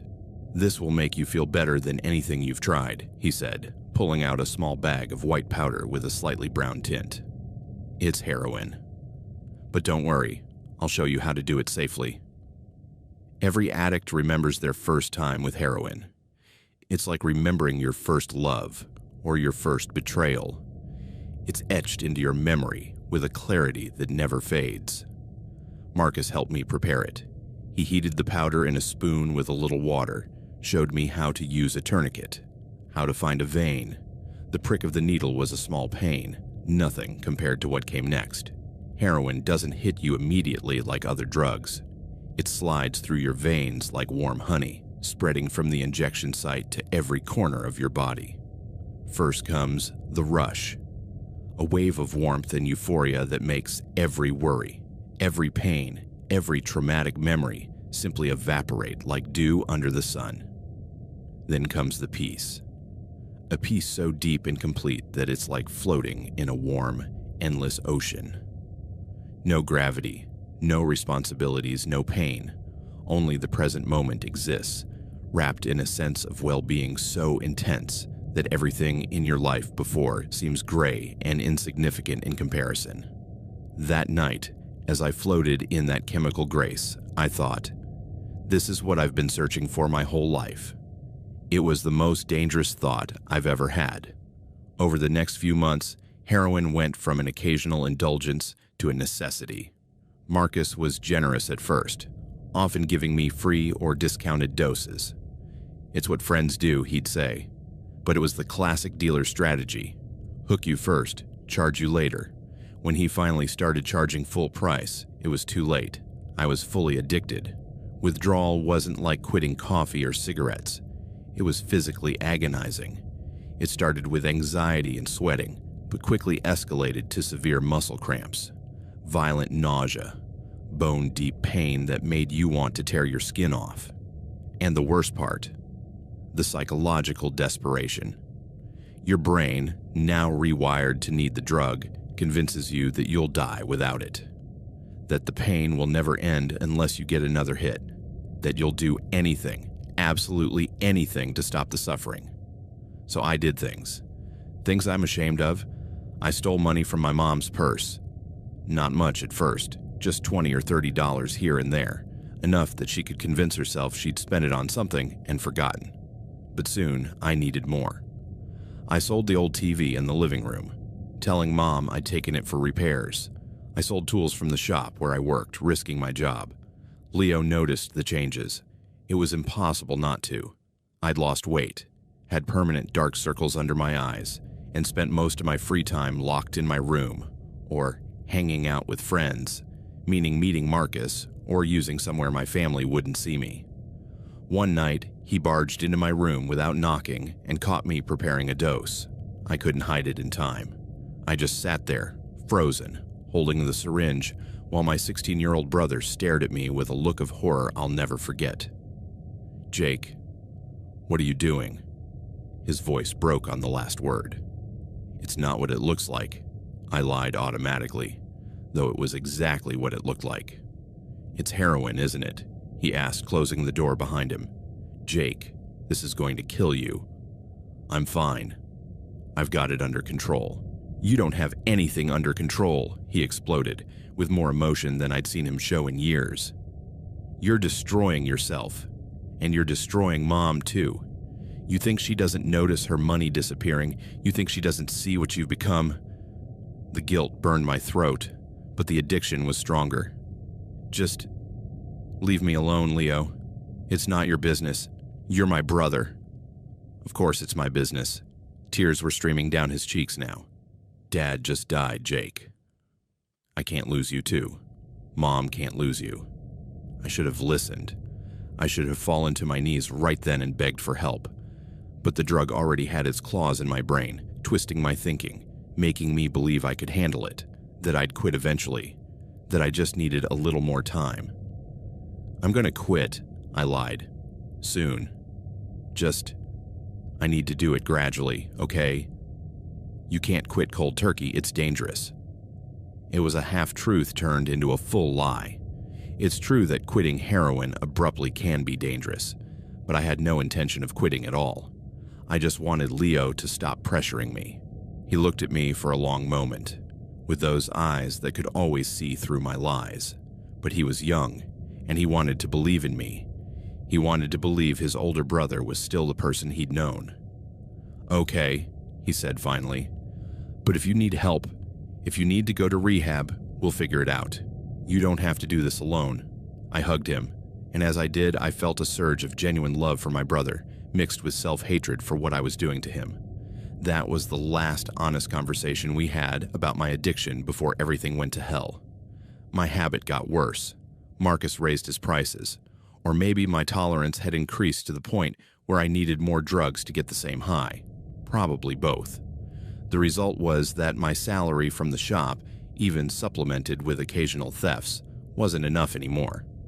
I lost my job after getting caught stealing. The shop owner, a tough guy named Tommy who'd known my dad, confronted me in his office. "Jake, I found the tools you sold at a pawn shop," he said, with a sadness in his voice that hurt more than anger. "Your dad was a good man. He'd be rolling in his grave if he could see you now. He didn't report me to the police, but he fired me on the spot. Get help, kid, were his last words. Before it's too late. Now I was not only an addict, but also unemployed. Panic set in. How was I going to sustain my habit? How would I explain losing my job to my family? It was in that state of desperation that I found myself browsing online forums, looking for, I'm not sure what. Advice, help, a way to kill myself without making it obvious. I ended up on an addict forum, one of those dark corners of the internet where people swap horror stories and tips on how to sustain their addiction as cheaply as possible. It was depressing, a mirror of my own misery multiplied by thousands. That's where I first saw mentions of online markets and the dark web. At first, I didn't understand what they were talking about. It sounded like science fiction, conspiracy theories about a secret internet. But my curiosity was piqued. I started researching. I learned about Tor, a special browser that lets you access hidden websites that don't show up on Google. I learned about Bitcoin, a cryptocurrency that allows anonymous transactions. And I learned about dark web markets, places where you can buy pretty much anything illegal if you know where to look. It took me a week to download all the necessary software, set up accounts, and figure out how the system worked. Each step felt like descending deeper into a hole I knew I shouldn't be going down. But the promise was too tempting. High-quality heroin at half the price I was paying on the street, delivered straight to my door with guaranteed anonymity. The first market I found was called Silk Road 3.0. The originals had been shut down by the FBI. It had a surprisingly professional interface, like Amazon but for drugs. There were categories, vendor ratings, customer reviews, detailed product descriptions, refund policies. The normalcy of it all was disturbing. People selling heroin, cocaine, meth, as if they were books or clothes, and people buying as if it were the most normal thing in the world. I spent hours browsing, comparing prices, reading reviews. There was one vendor in particular called PharmaSafe, who had excellent ratings and competitive prices. Their reviews talked about consistent product, discreet packaging, and reliable deliveries. I placed my first order with trembling hands. I transferred what was left of my last paycheck into a Bitcoin account, then converted it into a purchase of 5 grams of heroin. The payment process was surprisingly simple, almost too simple. After confirming the purchase, I stared at the screen, a mix of excitement and horror. What had I done? What if it was an FBI sting? What if the package never arrived? What if it arrived but was cut with fentanyl that would kill me? For the next 5 days, I lived in constant anxiety, obsessively checking the package's tracking, which was vaguely cryptic, only updating with "in transit" without specific locations. Finally, on a Tuesday afternoon, it arrived. It wasn't what I expected. It was just a padded yellow envelope, the kind used for sending documents, with a fake return address and ordinary stamps. Inside was a cheap paperback book, and inside the book, in a compartment carefully cut into the pages, was the product, sealed in multiple layers of plastic. It was brilliant in its simplicity. If some postal inspector had scanned the package, they would have seen only a book, nothing suspicious. The quality was incredible, better than anything I'd gotten from Marcus. And the price, even with shipping and Bitcoin fees, was less than half what I was paying on the street. I had found my personal holy grail, a reliable, cheap, relatively safe source of my chosen poison. For the next 4 months, I ordered regularly, once or twice a month, always from the same vendor, always arriving without issue. I got a part-time job at a warehouse that paid cash, enough to sustain my habit and contribute a little to household expenses, more out of guilt than kindness. I convinced myself I'd found a sustainable system, that I'd outsmarted the system, that I could be a functioning addict who managed his addiction like a professional manages any other part of their life. What an idiot I was. Everything fell apart on a Tuesday in November, a date etched into my memory like it was branded with a hot iron. The 15th of November. It had been a particularly bad day. Withdrawal was starting to set in, that restless feeling that gradually turns into panic when you realize your supply is running low. I checked my stash hidden in a loose panel under my bed. Only one dose left, maybe two if I stretched it. Panic set in. I logged into my market account and checked PharmaSafe, my usual vendor. Their page had a red message: temporarily out of stock. New listings in 3 to 5 days. 3 to 5 days. I could manage with what I had left if I was careful, but barely. And the thought of being without, of facing full-blown withdrawal, was terrifying. I started desperately searching for alternatives. There were other vendors, dozens of them, but I didn't know their reputations as well. Reviews were mixed. Some talked about excellent product, others about deliveries that never arrived or product cut with dangerous stuff. Finally, I found one that seemed promising. Quick Reliable. They had good ratings, not as high as PharmaSafe, but respectable. And more importantly, they offered express shipping that promised delivery in 2 to 3 days instead of 5 to 7. Their prices were even lower than PharmaSafe's, which should have been a red flag. In the drug market, like any market, if something seems too good to be true, it probably is. But I was desperate, and desperation makes you stupid. I placed the order. 10 grams this time, more than usual, thinking it would last longer and keep me from having to go back to this market of unknown vendors. And this is where I made the mistake that would change my life forever. The order process required filling out shipping information. Normally, I used an alias, James Wilson, sent to my real address. It was a system that had worked for months. The mail carriers just left the package in the mailbox, and the fake name was an extra layer of security in case someone intercepted it. But this time, with withdrawal starting to cloud my thinking, with trembling hands and anxiety coursing through my veins like electricity, I made a rookie mistake. I filled out the form quickly, barely paying attention. In the name field, where I normally typed James Wilson, I typed my real name, Jake Morrison. I didn't realize until after I'd submitted the order, and by then, it was too late to change it. The system on these markets doesn't allow modifications once an order is confirmed, a security measure to prevent fraud. I stared at the confirmation screen, a knot of anxiety in my stomach, but then I convinced myself it didn't matter. What difference did a name make? The package would arrive anyway. No one paid attention to names on packages, right? I forced myself to forget about it and focused on stretching my remaining supply while waiting for the delivery. What I didn't know, what I couldn't have known, was that Quick Reliable wasn't just an online drug vendor. It was a front for a much more dangerous operation. In the world of dark web drug trafficking, there are different levels of operators. Some are individual dealers selling small amounts from their homes. Others are larger organizations, networks moving kilos of product across international borders. And then there are the truly dangerous ones, organized crime groups that use online markets as just one branch of their broader operations. These groups don't just sell drugs. They control territories, eliminate competition, and respond to any threat with calculated violence. Quick Reliable was operated by one of these groups, specifically a cell of a cartel operating in the Midwest. And they had been under pressure. A week before my order, a competitor had posted fake reviews on their page, accusing them of being FBI informants, selling adulterated product, stealing Bitcoin from customers. It was all lies, part of a trade war between criminal organizations. But in that world, accusations are enough to destroy a business. Paranoia is the rule, not the exception.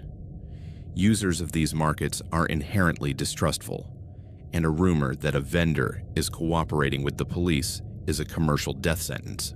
The organization behind Quick Reliable wasn't going to take that lying down. They decided to send a message. They decided to prove they weren't informants, that they were serious, that they weren't afraid of violence. They reviewed their recent orders, looking for one they could use for their demonstration, and they found mine. A local order in Detroit where they had operatives available. And best of all, from their twisted perspective, the customer had been careless, had used their real name. It was perfect. They could clean up a potential security vulnerability, a customer who knew their information, and simultaneously show they weren't afraid to act violently. 2 birds, 1 stone. But I didn't know any of this. I didn't know that my stupid mistake of using my real name had put a target on my back. I didn't know that while I anxiously waited for my package, there were men planning to break into my house. The days passed. My last dose ran out. Withdrawal set in with full force, cold sweats, muscle cramps that twisted my body, constant nausea. Leo watched me with growing concern, but I avoided his gaze, locking myself in my room, lying about having the flu. The package arrived on Tuesday night. Leo picked it up from the mailbox, left it on the entryway table. He didn't even look at the name, just saw it was for our address. When I saw it, it was like seeing water in the desert. I grabbed it and ran to my room, locking the door. Inside was the product, packaged like always. The quality looked good. I prepared a dose with trembling hands of anticipation. The injection was instant relief, a release from days of physical torture. I lay back on my bed, letting the drug flood my system, feeling all the pain and anxiety dissolve. I fell asleep in that chemical grace, unaware that while I slept, there were men driving to my house with a dark purpose in mind. I didn't know that in a few hours, my life and my family's life would change forever. I didn't know that my stupid mistake was about to exact the highest price imaginable. Leo had insomnia that night. Mom told me later, when she could talk about it without completely breaking down. He'd been studying late for a calculus exam, one of those important tests that could affect his chances of getting the college scholarship he dreamed of. Around 2 in the morning, he'd gone down to the kitchen to make a sandwich. It was a ritual he had when studying late. Peanut butter and jelly on white bread with a glass of cold milk. The same things he'd done since he was a kid. Mom was at her night shift, cleaning offices downtown. The house was quiet, except for the hum of the old refrigerator and the occasional creak of the floorboards. I was unconscious in my room on the 2nd floor, lost in a heroin haze, oblivious to everything. It was exactly 3:17 in the morning when the men arrived. I know because the kitchen clock stopped at that moment, shattered by a stray bullet. They didn't knock. They didn't ring. They gave no warning. They simply kicked in the front door. The sound was tremendous, like thunder inside the house. Years later, our neighbors would still remember that sound. That moment, when the silent night shattered into violence. Leo was still in the kitchen when it happened. According to the police reconstruction later, he dropped his sandwich, peanut butter still on the corners of his mouth, and ran toward the hallway. I don't know what he was thinking in that moment. Maybe he thought they were burglars. Maybe he thought about protecting our few valuable possessions. Maybe he thought of me, asleep upstairs, and wanted to warn me of the danger. Whatever he thought, he stepped out to face the unknown with the kind of bravery only truly good people have. The kind of people who believe the world can be reasoned with, that situations can be resolved with words. There were 2 men. The police described them later based on forensic evidence and neighbor testimonies. One tall and thin, the other shorter and stockier. They wore dark ski masks, gloves, and each carried a gun. They weren't amateurs. This wasn't a casual robbery. It was a planned execution. Leo appeared in the hallway, backlit by the kitchen light. He must have looked like a silhouette, a dark figure emerging from the shadows. "Who are you?" he managed to say, his voice trembling but trying to sound firm. "This is our house. We don't have anything valuable." The men didn't respond. According to the detective who worked the case, they had likely expected to find me. They'd come with a specific mission: eliminate Jake Morrison, the idiot who'd used his real name, on an online drug order. But in the darkness of the hallway, with only the backlight, they couldn't clearly see Leo's face. They just saw a young male figure in the house where their target was supposed to live. The taller man raised his gun. A revolver, the ballistics techs would later determine. .38 caliber, common on the black market. "Jake Morrison?" he asked, his voice muffled by the ski mask. Leo hesitated. In that moment of confusion and terror, maybe he didn't fully process the question. Maybe he opened his mouth to say, "No. I'm Leonardo. Jake's my brother." We'll never know what he was going to say. The man fired. The first shot hit Leo in the chest, just below his left collarbone. The impact knocked him back, making him stumble. The second shot, half a second later, hit his chest again closer to the center. This one pierced his heart. Leo fell, his body hitting the wooden floor with a sound the neighbors described as a sack of sand being dropped. The men approached, checked his pulse. One of them shone a small flashlight on Leo's face. "Shit," I later heard one had said. "It's just a kid." "Is it our guy?" "I don't know. Let's check upstairs." But at that moment, lights in the neighboring houses started turning on. Someone screamed. In the distance, maybe real or maybe imagined by the killers, a siren wailed. The men exchanged a look, made a decision. They bolted out the shattered front door, jumped into a dark car waiting with the engine running, and vanished into the night. The entire assault had lasted less than 2 minutes. Upstairs, in my room, I was still unconscious, floating in my heroin bubble while my younger brother bled out on the floor below. It was the sound of sirens that finally pierced my drug-induced stupor. Not the gunshots, which my narcotized brain had vaguely processed as the sound of a door slamming. Not the neighbors' screams, the sirens. I stumbled out of bed, disoriented, confused. Why were there so many sirens? Why were blue and red lights painting the walls of my room through the curtains? I opened my bedroom door and stepped into the hallway. The lights were on now, bright and harsh after the darkness of my room. And then I saw him. Leo was on the floor at the end of the hallway, near the stairs. He was on his back, arms spread out to the sides as if he were making a snow angel. But there was no snow, only blood. So much blood. It spread beneath him in a pool that seemed impossibly large, soaking the worn hallway carpet, seeping through the cracks in the floorboards. His high school football jersey, blue and white, was almost entirely red now. His eyes were open, staring at the ceiling. Those hazel eyes that had seen so much goodness in the world that had always looked at his older brother with admiration and hope. Now they were empty, lifeless, like windows to a room where all the lights had gone out. "Leo." My voice sounded strange, hoarse, like it belonged to someone else. "Leo." I approached, moving as if in a dream, or rather a nightmare. My bare feet stepped in blood, leaving red footprints on the carpet. I knelt beside him, took his hand. It was cold. Not cold like when you come in from outside in winter. Cold like something that no longer has life flowing through it.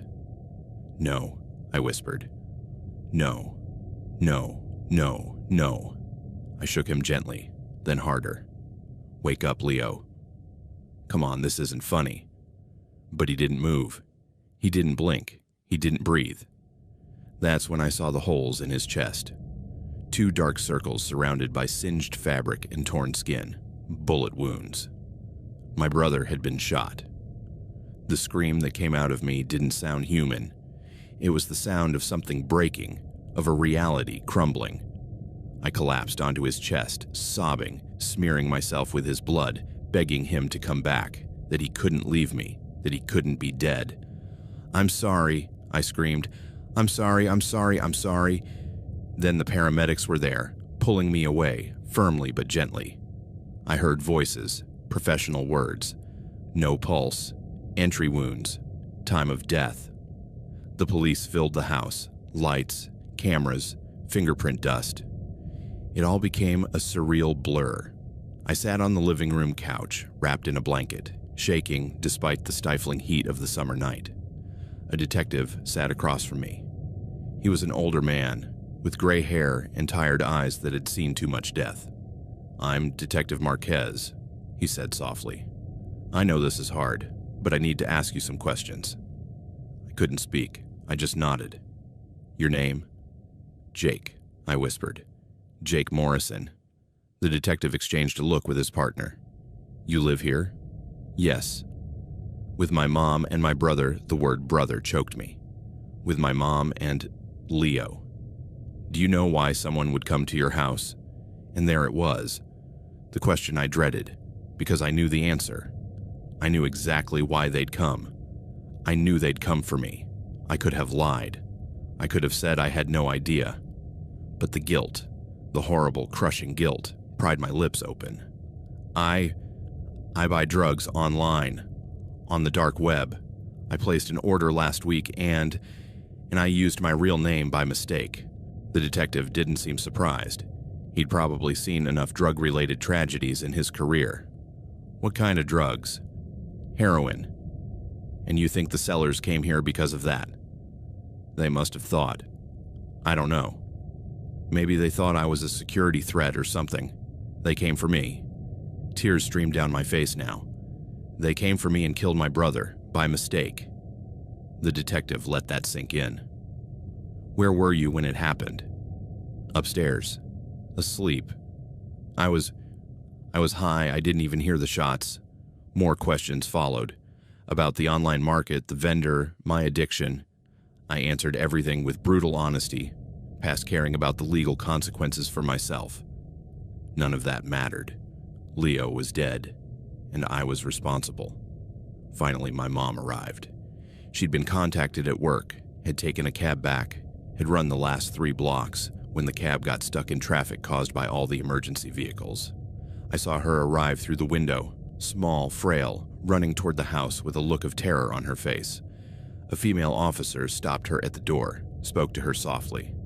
I saw the exact moment she understood. Her face just collapsed, like a building falling. Her scream was worse than mine, sharper, more desperate. My baby! My baby! She ran toward the hallway, but they stopped her. They'd already taken the body, but the blood was still there, marking the spot where he'd fallen. Mom collapsed on the floor, in that pool of her youngest son's blood, and cried in a way I'd never heard another human cry. It was the sound of a soul breaking. And when she saw me, when her eyes met mine, I saw everything in that look. The shock, the pain, and then the terrible realization that this was my fault. She didn't say anything. She didn't have to. That look condemned me more effectively than any legal verdict. The days after Leo's murder are a blur in my memory. Disconnected fragments my brain refuses to organize into a coherent narrative. The human brain has ways of protecting itself from trauma, and mine was dissociation. I remember the dawn creeping through the living room windows while I was still sitting on the couch, wrapped in the blanket the paramedics had given me. I remember looking at my hands and seeing Leo's blood dried under my nails. I remember Mom in her room, the sound of her sobs cutting through the thin walls of our house. I remember wanting to go comfort her, but knowing my presence would only make her pain worse. I remember the forensic techs working in the hallway for hours, taking samples, measuring angles, documenting everything. The front door was splintered, where it had been kicked in. Eventually, someone nailed a sheet of plywood over it as a temporary fix, and I remember withdrawal starting again, because in my shock and horror, I'd completely forgotten about my addiction. My body hadn't. It started with tremors, then sweating, then nausea, that sent me running to the bathroom to vomit. Detective Marquez came back the next day, this time with a younger detective who introduced himself as Detective Wesley. They sat with me in the kitchen, the same kitchen where Leo had been making his midnight sandwich just hours before. Jake, Marquez began, we've been looking into what you told us about the online market. Do you have any evidence? Messages, transaction records? With trembling hands, I opened my laptop and showed them everything. My tour history, the Bitcoin transactions, the messages with PharmaSafe and Quick Reliable. I gave them access to it all. Wesley took notes while Marquez reviewed the information. This vendor, Quick Reliable, isn't active now. Their page was taken down from the market a few hours ago. Can you track them? I asked, though I already knew the answer. It's extremely difficult, Wesley admitted. These markets are designed specifically to be untraceable. The servers are distributed internationally, the transactions are in cryptocurrency, and users operate under multiple layers of anonymity. "But they killed my brother," I said, my voice breaking. "There has to be something you can do." "We're coordinating with the FBI and the cybercrime unit," Marquez said. "But I have to be honest with you, Jake. The odds of finding these people are very low. And even if we find them, proving they were here that night will be nearly impossible." The injustice of it hit me like a fist. My brother was dead, murdered because of my mistake, and there would probably never be justice. "Am I going to be arrested?" I asked. Marquez sighed. "Technically, you could be charged with possession of illegal drugs and purchasing controlled substances. But given what you've lost, and the fact that you're cooperating fully, I'm not going to arrest you. You're going to need help, though." He pulled a card from his pocket. "This is the number for a rehab program that works with the department. I think you should call." I took the card knowing he was right, but also knowing that no rehab could fix what was broken in me. Leo's funeral was 3 days later. My mom had barely spoken to me in that time, and when she did, it was only the bare necessities. "Are you going to eat something?" Or, "The funeral is tomorrow at 10. I expected her to tell me not to come, that I had no right to be there, but she didn't. Maybe out of pity, or maybe because she knew my presence was part of my punishment. The funeral home was packed. Leo had been loved at school, on the football team, in the neighborhood. There were friends, classmates, coaches, teachers, all crying, all trying to process how someone so young and full of life could be taken so violently. I sat in the back row, feeling like a fraud, like a cancer among these good, genuine people. I could feel their occasional glances, hear their whispers. They knew. Everyone in the neighborhood knew the killers had come for me, that Leo had died in my place. During the service, several of Leo's friends spoke. They told stories of his kindness, his humor, his dreams of becoming an engineer and building things that would help people. Every word was a knife in my heart. The football coach talked about how Leo was the kind of player who lifted his teammates, who never gave up even when the team was losing. He was the heart of the team, he said, his voice breaking. And now that heart has stopped. His best friend, Marcus, different from the dealer ironically, could barely speak through his sobs. Leo was the best person I knew. Always positive, always believing things could get better. He was going to do great things. He was going to change the world. My mom couldn't speak. She just sat in the front row, small and broken, holding a photo of Leo from his high school graduation. In the photo, he was smiling with that smile that was pure light. When it came time to view the body, people lined up. I waited until the end, until almost everyone had gone. I approached the casket with legs that barely held me up. They'd done a good job preparing him. The morticians had covered the damage, dressed him in his graduation suit. He looked asleep, peaceful. But I knew better. I knew that under that suit were the bullet wounds that had ripped his life away. I knelt by the casket, unable to hold back the sobs that shook my body. "I'm sorry," I whispered. "I'm so sorry, Leo. It should have been me. It should have been me." I placed my hand over his, cold and stiff with embalming. "You were everything good in this family. You were the light. And I was the darkness that snuffed you out." Someone touched my shoulder. It was Mom. For a moment, we just looked at each other. In her eyes, I saw an ocean of pain, and at the center of that ocean, something almost worse than hatred, pity. "I can't," she began, her voice breaking. "I can't look at you right now without seeing what we lost, without seeing what your sickness cost us." "I know," I managed to say. "When the funeral is over, I think you need to leave. Not forever, but I need time. I need to process this without you around reminding me constantly." It was what I expected, what I deserved. I nodded. "Okay, Mom. I understand." She touched my cheek, a brief gesture of the mother who still lived beneath the pain.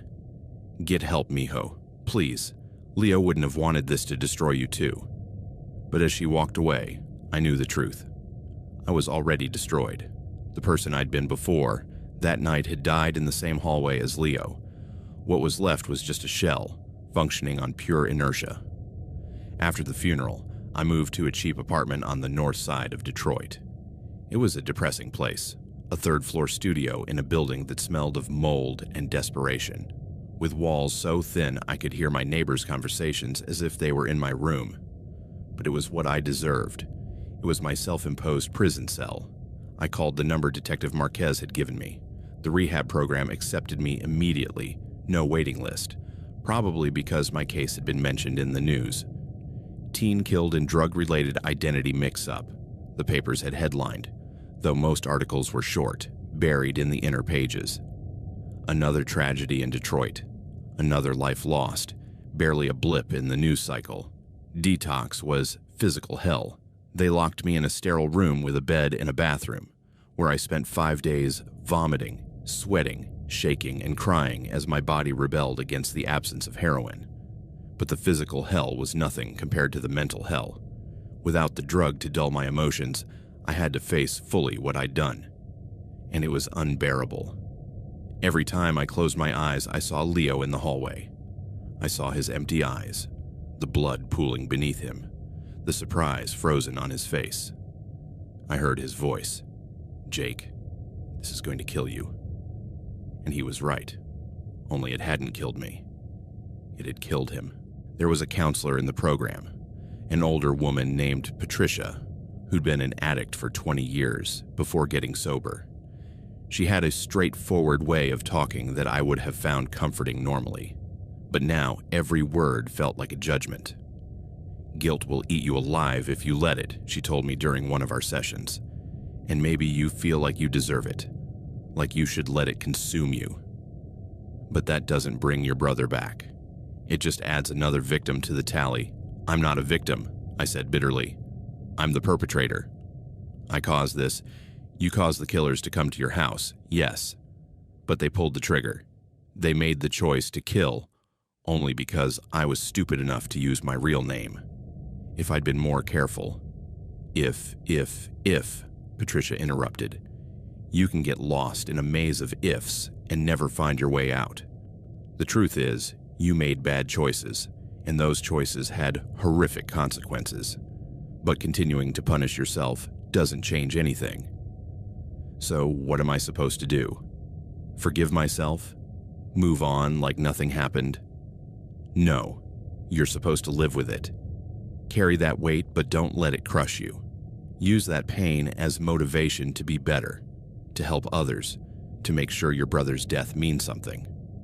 Nice words, but at the time I couldn't imagine a future where Leo's death meant anything other than my own eternal guilt. I completed the 28-day program. I graduated with a certificate and a chip marking my sobriety. But when I walked out of that facility, I felt just as empty as when I'd gone in, only now I was sober and empty. I found work at a warehouse moving boxes for $8 an hour. It was hard, physically exhausting work, and I was grateful for it. The muscle pain at the end of each day was a clean, honest pain, different from the emotional pain that never stopped.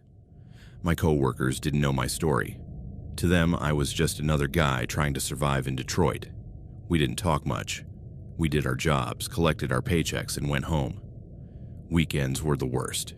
During the week, at least, I had work to distract me. But on weekends, sitting alone in my depressing apartment, the silence was deafening.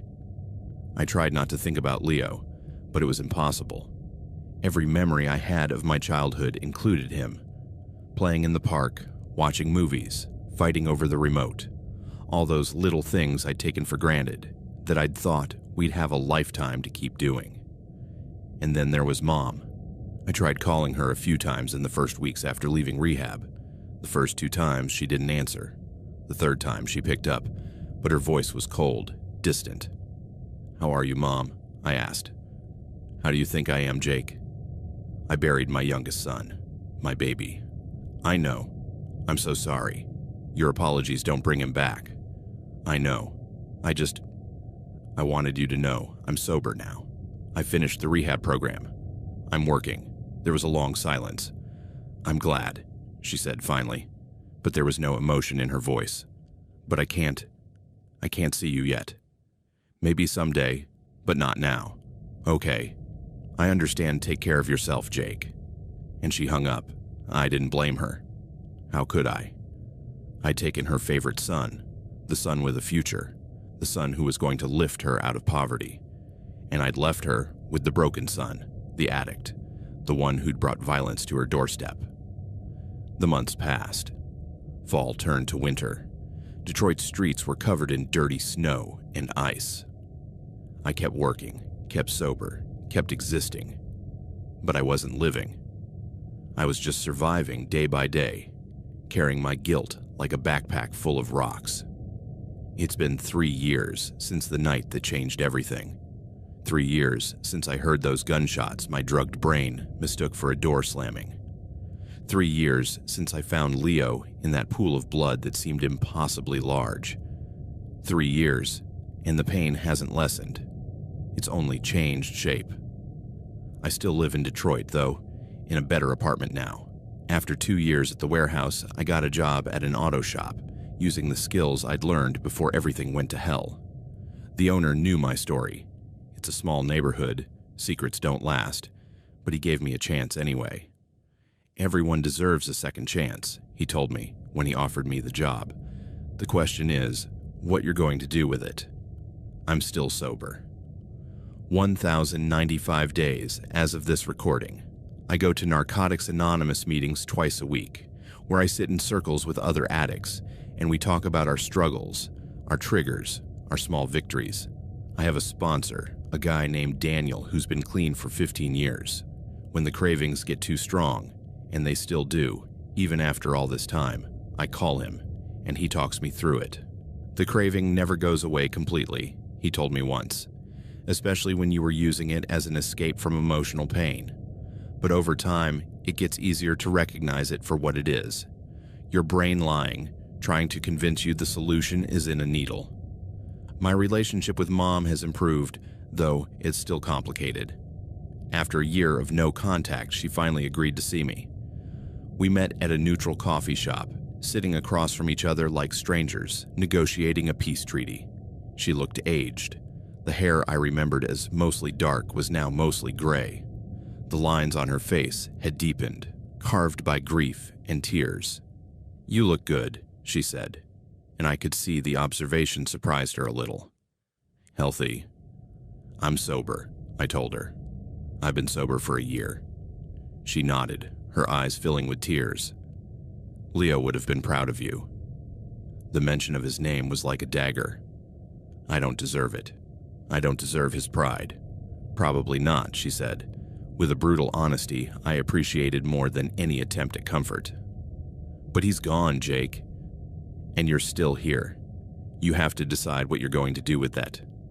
Now we see each other once a month. We don't talk much about Leo directly. The pain is still too fresh, too raw. But he's there between us in every conversation, his absence more present than the presence of many living people. Leo's case was never officially solved. The detectives worked on it for months, coordinating with the FBI and cybercrime units. They managed to trace some of the Bitcoin transactions associated with Quick Reliable to accounts in Eastern Europe, but the trail went cold there. Detective Marquez called me a year ago to tell me the case was being shelved as unsolved. "I'm sorry, Jake," he said. "We did everything we could." "I know," I replied, and I meant it. I knew they'd done their best, but I also knew that in a world where anonymous digital transactions were possible, where killers could coordinate murders through encrypted connections and then vanish into the ether, justice was sometimes simply impossible. But the lack of legal justice doesn't mean there haven't been consequences. The dark web markets where I bought those drugs still exist, but they've changed. After several high-profile cases like mine, many have implemented stricter rules about violence, explicitly banning retaliations related to business disputes. It's not enough. It'll never be enough. But it's something. I've also started speaking at high schools about my experience. It's part of my process of making amends, My attempt to ensure Leo's death wasn't entirely meaningless. It's hard to stand in front of auditoriums full of teenagers and tell the story. To see their faces, some curious, some bored, some genuinely horrified, and know that some of them are dealing with issues similar to the ones I faced. I tell them about addiction, about how it starts small and grows to consume your life. I tell them about the lies I told myself, about how I thought I was in control when I clearly wasn't. And I tell them about Leo, about how he was the best person I knew, full of dreams and potential, and how my choices stole his future. You don't think it'll happen to you, I tell them. No addict does. We all think we're the exception, that we can handle it, that we can quit whenever we want. But addiction doesn't work that way. It traps you before you realize, and by the time you recognize you have a problem, you've already caused damage you can't repair. After one of these talks, a young girl approached me. She was maybe 15 with dark eyes full of fear. "My older brother," she began, her voice trembling. "I think he's using. I found stuff in his room and he's acting weird. But I don't know what to do. I don't want to get him in trouble." My heart broke for her. "You have to tell someone," I told her. "A parent, a school counselor, someone. I know it feels like betrayal, but if he's really using, he needs professional help. And it's better he gets in trouble now than ends up like me, standing in front of students telling them how my addiction killed someone." I don't know if she listened. I don't know if she told anyone, but every time I give one of these talks, I hope at least one person takes my words to heart. I hope at least one person avoids making the same mistakes I did. It's little. It's so little compared to what we lost, but it's all I can do. So here we are. I've shared my story, my shame, my perpetual guilt. I've opened the wound and let it bleed onto the internet for anyone to see. Why do I do it? I'm not looking for pity. I'm certainly not looking for forgiveness, because I don't deserve it. I'm not seeking attention or sympathy or any of the things people usually seek when they tell traumatic stories. I do it because maybe, just maybe, someone who's considering buying drugs on the dark web, someone who thinks they've found a safer way to feed their addiction, will see this and stop. I do it because maybe someone who has a brother or sister struggling with addiction will see this and understand that the consequences can be deadly, not just for the addict, but for the innocent people around them. I do it because the dark web isn't the anonymous, safe place people think it is. It's a place where violent criminals run businesses, where the consequences for mistakes can be lethal, and where digital convenience can bring real, bloody violence to your doorstep. And I do it because Leo deserves to be remembered. Not just as a victim, not just as a statistic in Detroit's drug-related death toll, but as a real person who had dreams and potential and a goodness this world desperately needed. Every day, I live with what I did. Every day, I wake up, and for one blissful moment, I don't remember. And then I do, and reality hits me like a hammer. Leo is dead, and I'm the reason. There's no redemption for me. Not in the real sense. I can't undo what I did. I can't bring Leo back. I can't erase that pool of blood in the hallway, though it's long since been cleaned. It's permanently etched in my memory, but I can stay sober. I can keep working. I can keep trying to help others. And I can carry my guilt not as an excuse for self-destruction, but as a constant reminder of why I can never, ever let myself slide back. Because if I fall back into addiction, if I let the darkness consume me again, then Leo's death truly meant nothing, and that's something I can't allow. So I live, I survive, and on my best days I find small moments of something that almost feels like peace. Not happiness, never happiness, but maybe eventually acceptance of what I am. The brother who survived, the addict who recovered, and the man who will carry the weight of his greatest mistake for the rest of his life. If you're struggling with addiction right now, please get help. Don't wait until it's too late. Don't convince yourself you can handle it alone. Don't believe the lies your addicted brain tells you, and if you know someone who's struggling, don't give up on them. Don't turn your back because their behavior is frustrating or because you feel like you can't help. Keep trying. Keep offering support, because the alternative, losing them forever, is something you'll never be able to undo. Addiction is a disease, yes, but it also involves choices, and choices have consequences. Sometimes those consequences are devastating and irreversible. Don't be me. Don't make my mistakes.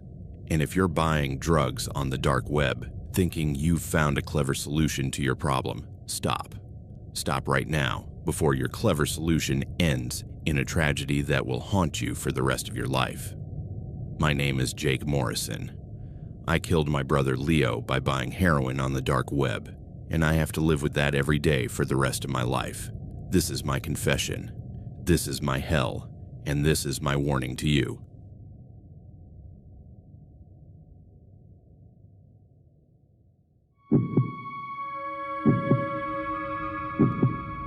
Hello, my name is Frank Ellis, and I'm going to tell you about something that even now, as I write these lines in the early hours of the morning, with the curtains drawn and the router turned off, has kept me from sleeping properly for months. It's not a story about ghosts, or haunted houses on the Yorkshire moors, or London urban legends. It's worse. It's real.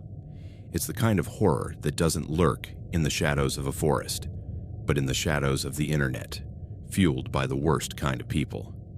Those who have lost all humanity, but retain the intelligence, patience, and cold calculation of a predator.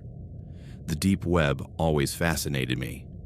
Since I was a teenager in Manchester, reading sensationalist articles online, those promising 10 forbidden portals the government doesn't want you to see. The idea of that hidden place, that dark side of the internet, held a morbid fascination for me. It wasn't an unhealthy interest, or so I told myself. It was intellectual curiosity. As a journalism student at the University of Westminster, I justified it by thinking it was a territory I needed to understand as a future communicator. Know your enemy, my digital ethics professor used to say, a man with a gray beard and tired eyes who had covered the fall of Silk Road. But don't get too close. The enemy has teeth, but it wasn't journalism. It was morbid curiosity driving me, the same impulse that makes you look at a car accident or pause at a street fight even though you know you should keep walking. It was the allure of the forbidden, of what lies behind a locked door. And on the internet, those doors aren't made of wood, but of encryption, Tor protocols, and .onion addresses that only exist if you know how to find them. My life was, and still is, utterly ordinary. I work for the Northern Echo Digital, a small cultural magazine based in Shoreditch, London. I write articles about independent cinema, underground electronic music, and occasionally, the effects of technology on modern identity. Nothing earth-shattering. I live in a modest flat in Hackney, a second-floor unit overlooking a courtyard that always smells of damp and curry. My social life is quiet. 2 or 3 close friends, occasional dinners, a book club I stopped attending a year ago. And my routine is predictable to the point of boredom. Wake up at 8:30, black coffee, train to the office, work until 6, back home, dinner, reading, sleep. Or at least, that's how it was before. The deep web was my little secret adventure, my way of feeling like I was exploring the edges of the world without leaving my living room. It was my escape, my intellectual vice. I'd dive into it on Friday nights, with a beer in hand, a local IPA bitter and cold, and a false, almost childish sense of daring.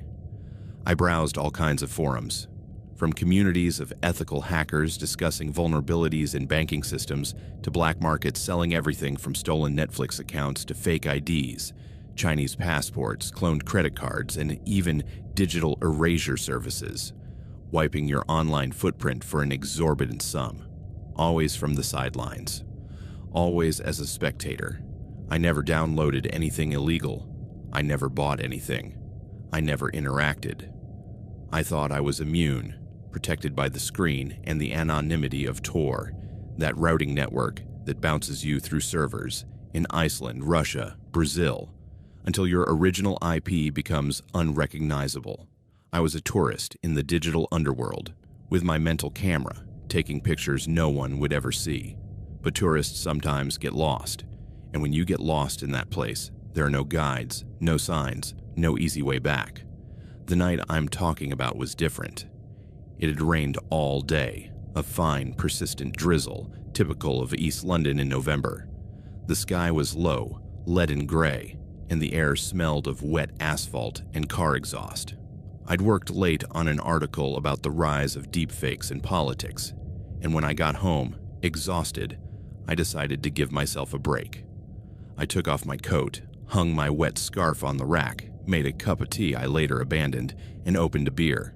I sat at my computer, a MacBook Pro from 2019 with faded festival stickers and a crack in the bottom left corner of the screen. I opened Tor. The browser icon launched with its white flame on a red background. I connected to the network, waited the usual 30 seconds while the encryption layers established, and then started browsing. I didn't have a clear destination. I just wanted to wander. I entered a forum called The Library, a place where users shared links to unindexed content, cryptography manuals, classified historical files, well-documented conspiracy theories, even lost novels by forgotten authors. It was one of my favorite corners. There, among threads about Julian Assange's downfall and debates on privacy in the post-Snowden era, I found a link titled Unique Experiences. Live streams for open minds. The title caught my attention. It wasn't the usual language of black markets. It was more evasive, more literary, almost poetic. I clicked. The link took me to a page with a Spartan design, a black background with gray text in Courier New. No images, no logos, no ads. Just a list of rooms with cryptic names. Room Sigma 1, Chamber Theta 7, Platform Lambda 9. Each name was followed by a status: active, on hold, completed.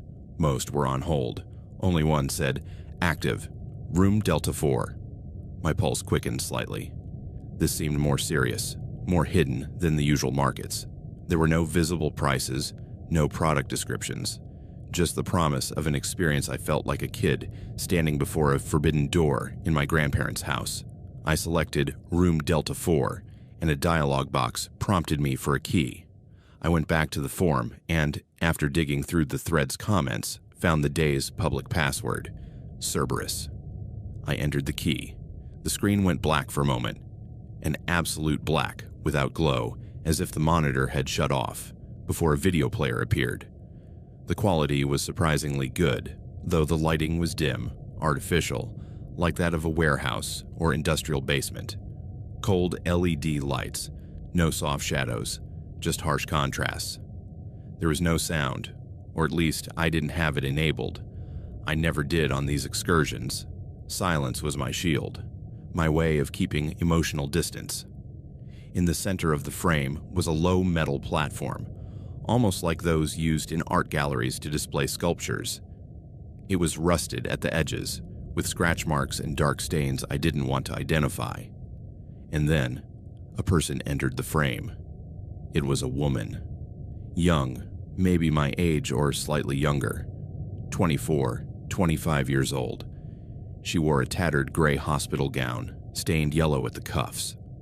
Her feet were bare on the cold metal, her toes curling slightly, as if trying to grip something that wasn't there. Her brown hair was dirty, matted, clinging to her neck with sweat or dampness. But what paralyzed me were her eyes. God, her eyes. I can still see them.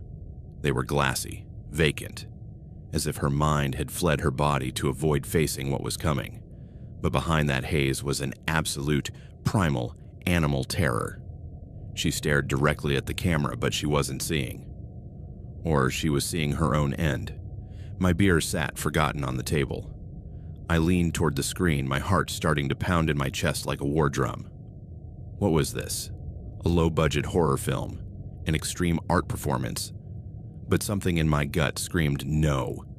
The rawness, the lack of production, the sheer realism of the scene. It was too authentic. No background music, no script, no actors.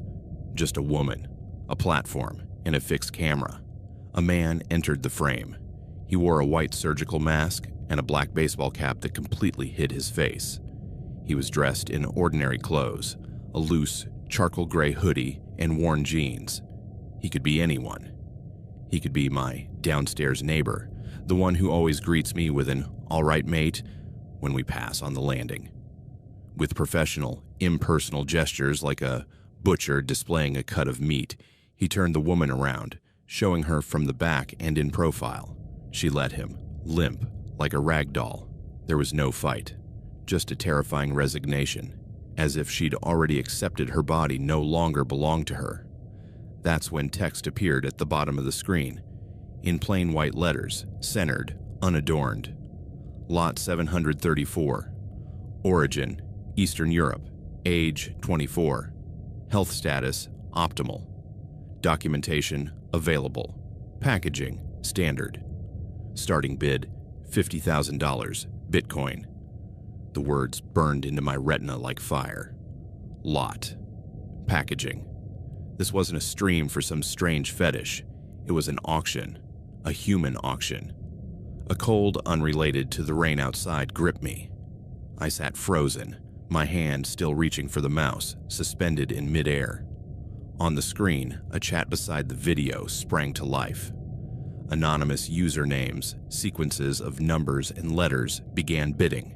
Spectre 1, 50,000. Minotaur 23, 52,000. Hunter, 55,000. Nyx 7, 60,000. Viper, 0, 65,000. The numbers climbed. 70,000, 75,000, 80,000.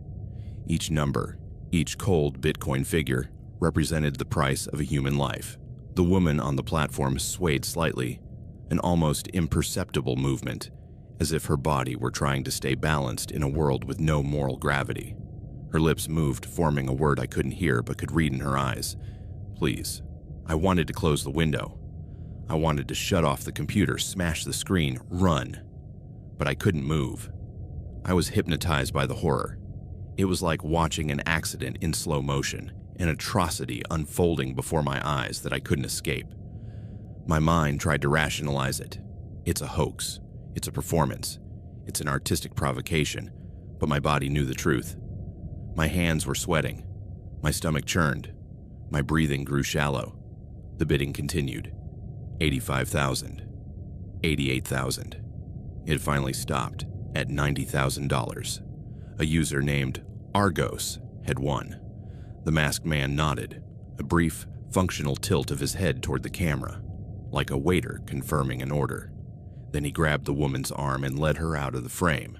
She didn't resist. Only in the last second before disappearing from view, her eyes seemed to lock onto the lens with a gut-wrenching intensity. It was a look of condemnation, of a final, terrible knowledge, as if she knew someone had seen her, and that someone had done nothing. The stream cut off. The screen returned to absolute black. I sat in the darkness of my living room, lit only by the faint glow of the monitor. The rain continued falling, tapping the windows with monotonous insistence. I trembled. It wasn't a tremble from the cold, but a visceral shudder, my body reacting to what my brain refused to accept. I took a deep, labored breath, as if I'd run out of air. The taste of the beer in my mouth had turned sour, repulsive. What had I just witnessed? Was it real? Every fiber of my being screamed yes. The professional carelessness, a stain on the gown, a loose cable on the floor, the absence of narrative or drama, the cold efficiency of the process. It couldn't be faked. I had seen a crime in real time. I had seen human trafficking in its rawest, most dehumanizing form. Not like in documentaries with rescued victims and tears and voiceover. Number. This was live. This was now. The morbid curiosity that had led me there had turned into pure terror. I slammed the Tor browser shut, as if I could erase what I'd seen. I turned off the computer. I stood, walked to the window, and looked out at the street. The streetlights cast yellow pools on the pavement. A cat darted across. Everything was normal. Too normal. I didn't sleep that night. I sat on the couch, wrapped in a blanket, staring at the window, watching the gray London dawn filter through the drizzle. Every time I closed my eyes, I saw hers. Those pleading, vacant, terrified eyes. I wondered about her name. Was it Anna? Elena? Marta? Did she have a family? A boyfriend? A dog? Had she dreamed of being a doctor, an artist, or simply having a garden? Days passed, and I told no one. Who could I tell? Hey boss, on Friday I saw a woman being auctioned off online. They'd think I was mad. Or worse, I'd have to go to the police, which meant giving my name, my address, my browsing history, exposing myself. Those people, the masked man, the bidders, operated with absolute impunity. What would stop them from coming for me? What would stop them from deciding I was a security risk? I tried to go on with my life, but I was a zombie. I went to the office, wrote my articles, answered emails, but it was all mechanical. My mind was elsewhere. The image of the woman on the platform was a constant obsession. Who was she? Where had they taken her from? A city in Romania? A village in Ukraine? Had they kidnapped her from a train station, lured her with a fake job offer in the UK? What had happened to her after Argos paid those $90,000? Had they sold her to a brothel? A private collector? Used her in experiments? My mind conjured horrors worse than any movie. I started researching in secret. I looked on the clear web for news about human trafficking in Eastern Europe. I read UN reports, articles from organizations like Hope for Justice. I learned that thousands of young women disappear in the region every year. Many end up in sex trafficking networks in the UK, Germany, Italy. But I'd never seen anything so industrialized, so cold, so commercial. And then, 5 days after that night, the email arrived. It didn't come to my personal account, frank.ellis@gmail.com, but to the magazine's, the one publicly listed on our website, editorial at northernecho.digital.co.uk. The subject was blank. The sender was a random string of characters, x9f2klm@protonmail.ch. When I opened it, there was no text, just an image. It was a photograph taken from the street of my building's entrance. The rain from that same day glistened on the pavement. The number 47 on my street was clearly visible, along with the green mailbox and the wooden door with its old lock. It was a recent photo, maybe taken hours earlier. You could even see my bike leaning against the wall, the one I used to commute to the office. And below the image, in plain, unremarkable font, Arial size 12, 2 lines of text: "Don't open your mouth. Some spectacles are only for the chosen audience. Don't stick your nose where it doesn't belong again." The blood froze in my veins. It wasn't fear I felt. It was something deeper, more visceral. It was the absolute certainty that I was being watched, that my little tourist excursion hadn't gone unnoticed. They knew who I was. They knew where I lived. They weren't ghosts. They weren't demons. They were men. Men of flesh and blood with masks and caps who dealt in Bitcoin and, in their spare time, bought and sold people. And now they had their eyes on me. I didn't go to the police. What could I say? That human traffickers had threatened me via email after I snooped into their illegal business on the deep web.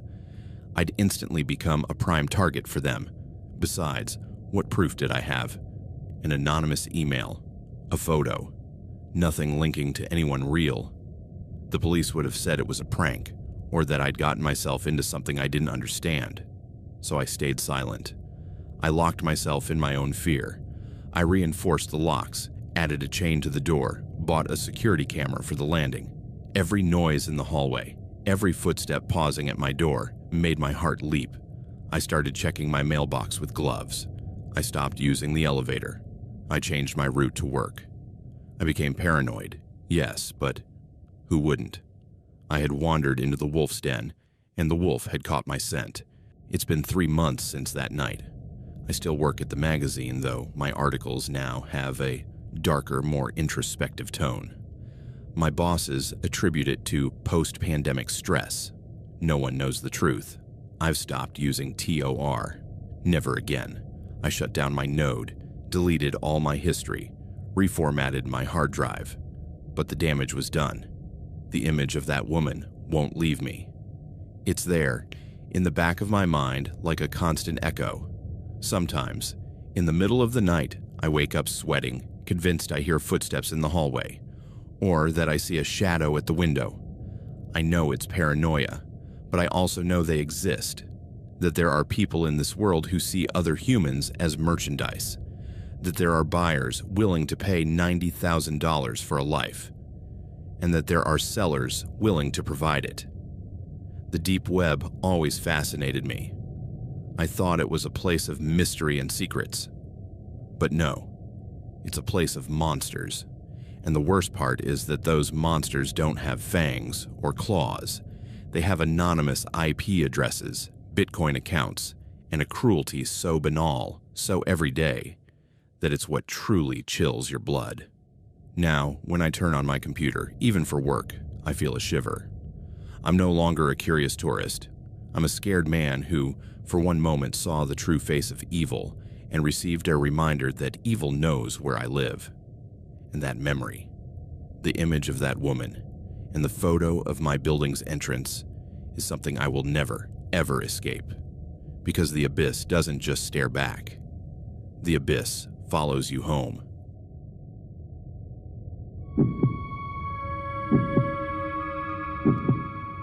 Hello. Or, I don't know how to start. I really shouldn't be doing this. Every word I speak is a risk I'm not sure I can afford. Every syllable that leaves my throat, every letter I type into this encrypted audio file is a spark in a gasoline tank. And if they hear it, if they recognize my voice, my accent, the tone of my desperation, it won't just be my life that ends. The lives of people who have nothing to do with this will end. People I love. And that's something I couldn't bear. I've already endured too much. This isn't a story about ghosts. There are no haunted houses, no voices whispering in the dark. It's about a prison. A prison I helped build, brick by brick, with every stupid, desperate, selfish choice I made. And now, the doors are locked, the walls are stainless steel, and the key is held by men who show no mercy. Men who don't even have faces. Just a voice, a phone number, and an unrelenting logic. It all started with a job, or so I thought. I needed money. I really needed money. Not for a new car, not for a beach vacation, not for a birthday party. It was to keep us from being evicted from our apartment in a Midwestern city I'd rather not name. A city where winters are long, gray, and cruel, and dreams freeze before they can bloom. It was to buy my mother's medication, insulin, blood thinners, painkillers for her joint pain. She's had type 2 diabetes for 15 years, and since my father died in a trucking accident 3 years ago, her health has gone downhill. I'm all she has left. Desperation has a taste, you know. It's metallic, like blood after a punch to the mouth. It's the taste of cold coffee you drink at 5 in the morning while checking your bank accounts for the 10th time. It's the taste of the tears you swallow so you don't scare her. And I knew that taste all too well. I'd lost my job at an electronics factory when automation replaced us all with robots. Efficiency, they said. The future, they said. What they didn't say was that the future didn't include people like me.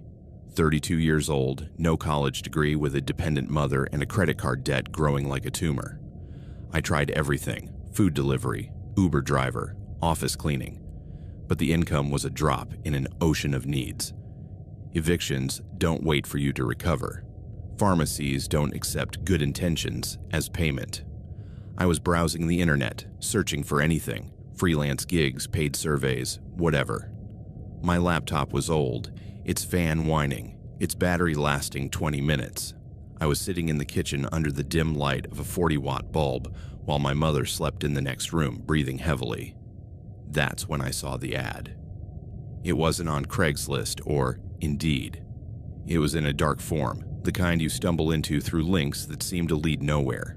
A thread buried under layers of discussions about cryptocurrencies, ethical hacking, and conspiracy theories. The title was simple: Night Logistics. High reward. Total discretion. It was concise, professional, almost corporate. No street slang, no easy jobs for quick cash. Just short, polished sentences, like they'd been written by a recruiter for a ghost company. Wanted, driver. Absolute discretion. Flexible hours. High financial reward. Anonymous communication. No prior experience required. Only reliability and punctuality. High financial reward. Those words shone like a lighthouse in my shipwreck. They burned my eyes. I read them over and over, as if doing so made them more real. I responded. I didn't think about the consequences. Desperation shuts off your brain's warning system. It convinces you risk is an illusion, that danger is for others, that you're the special case. The reply came in less than an hour, from an encrypted email address with a generic username, dispatcher_logistics_0_7. The message was direct. Available tonight. Initial payment, $1,200 in Bitcoin. Delivery to 3 points. Estimated duration, 4 hours. Rules: do not open packages, do not deviate from the route, do not use personal GPS. Everything coordinated via secure app. Confirm with yes. I didn't hesitate. I typed yes and hit send. In that moment, I signed my first contract with the devil, not with fire or red ink, but with a click on a dusty keyboard. The instructions were precise. I had to go to a gas station on the city's outskirts, next to an old interstate highway. There, in the third locker of the parcel drop box, I'd find an envelope with a burner phone and a printed map. Nothing digital, nothing traceable. I went. The air smelled of diesel and melted snow. The gas station was nearly empty, lit by flickering fluorescent lights. I opened the locker.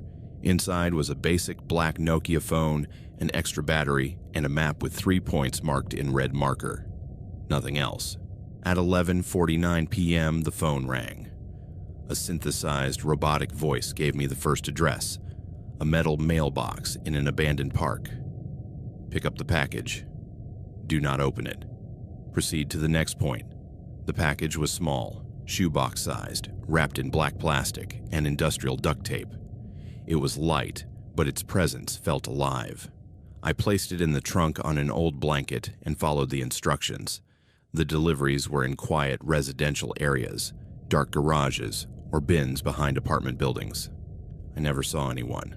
I'd leave the package at the designated spot, step back 10 paces, and wait. Someone retrieved it within a minute. Invisible. Efficient. When I finished at 4:12 a.m., I got a message. Payment sent. Verify. I opened my Bitcoin wallet on my home computer, one I'd set up just for this. There was $1,200. In crypto, yes, but convertible. Real. Tangible. I paid the rent that morning. I called the pharmacy and ordered my mother's medication. For the first time in months, I saw her smile. I thought, this is temporary, just until I find something stable. But the machine had already started turning, and it doesn't stop for wishes. The job became routine. Each week, the dispatcher assigned me 10 to 15 deliveries, always at night, always in silence, always the same protocol. Pick up, deliver, disappear. At first, it was just a job. Drive, pick up, deliver. I didn't open the packages. I didn't want to know. I knew they were drugs, of course. Fentanyl, meth, counterfeit pills. I knew from the city's rumors, from news about overdoses downtown. But I lied to myself. I'm not selling them. I'm just moving them. It's logistics. It's incredible how the mind justifies the unjustifiable when money enters the equation. You convince yourself you're a neutral cog, like a freight truck carrying boxes without knowing what's inside. But the system was Inhuman. The burner phone could ring at any hour. 3 in the morning, 5 in the afternoon, noon on a Sunday. I had to be ready. Always. 24/7 availability wasn't an exaggeration, it was the contract. I slept with the phone in my hand, jumping at every vibration. My life, what was left of it outside this job, vanished. I canceled plans with friends who no longer understood why I always said no. I stopped attending family gatherings. I became a ghost to my own family. I was always tired, always on the edge of exhaustion, with deep dark circles and a vacant stare. And then came the first incentive. It was after a particularly grueling week, with dozens of deliveries, including one that had me crossing the state in a single night. The dispatcher sent a message. Extra package. For you. For performance. It was a small baggie of white powder. Methamphetamine. High purity, as I'd later confirm. It'll keep you awake. It'll keep you sharp, the message said. Part of the welcome package for high-performing drivers. I'd always been careful about that stuff. I'd seen what drugs did to people in my neighborhood. Neighbors who turned into skeletons, lost their homes, disappeared. But I was so tired, and the pressure was immense. I thought, just this once, to get through tonight, to not make a mistake. The feeling was instant, a tsunami of artificial energy that swept away the exhaustion. Suddenly, I was hyper-alert, focused, able to memorize complex routes and react in milliseconds. Colors were brighter, sounds sharper. It was like my brain had been washed with ice-cold water. It was the perfect tool for the job, or so I told myself. That one time became a habit. Soon I couldn't work without it. The dispatcher started including it regularly with my payment. It was part of the salary. My body began to need it not just to work, but to function. The downward spiral had begun. My life split into 2 parallel miserable realities. There was the facade, the son caring for his sick mother, the normal guy paying bills, cooking soup on Sundays, reading the local paper. And then there was the reality, the jittery addict, driving through the city at night with a burner phone and powder in his pocket, jumping to the tune of an invisible man. A man who didn't even know my name. I started noticing things, cars following me for a while before vanishing down a side street, figures sitting in parked vehicles near pickup points smoking, without looking at anyone but their eyes always moving. They weren't cops, they were them, watching me, ensuring their investment was secure. The feeling of being constantly observed became a constant itch on the back of my neck I couldn't scratch. One night, in the back lot of a closed strip mall, I saw 2 men in a black van. They did nothing, just sat there, lights off as I left a package in a dumpster. When I drove away, the van started and followed me for 3 blocks. Then it turned and disappeared. It wasn't a coincidence. It was a reminder. We're with you. If you fail, we'll know. Paranoia, born of methamphetamine and fear, moved into my mind like a permanent guest. I started distrusting everyone. My neighbors, whose smiles now seemed forced.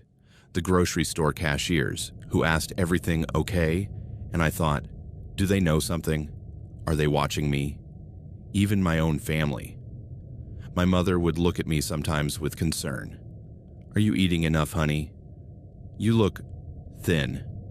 And I, with a dry tongue and trembling hands, would tell her I was fine, that work was stressful, but everything was under control.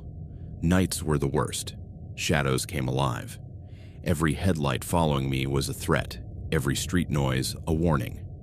I dreamed of packages opening on their own, with hands reaching out for help. I dreamed of the dispatcher calling me by my real name, laughing. I wanted to quit. After a few months, the money wasn't as urgent. I'd paid off the debts. There was a 6-month cushion. My mother was stable. But the addiction had its claws deep in me, and something else did too. I told the dispatcher. It was a shaky message, written in a moment of clarity between runs, when the drug's high had faded and guilt crushed me like a slab. I want out. I can't do this anymore. Thanks for the opportunity, but I need to stop. The response didn't come by message. It came in an envelope left on my doorstep. No return address, no fingerprints, no stamps, nothing. Just a plain white envelope. Inside there was no note.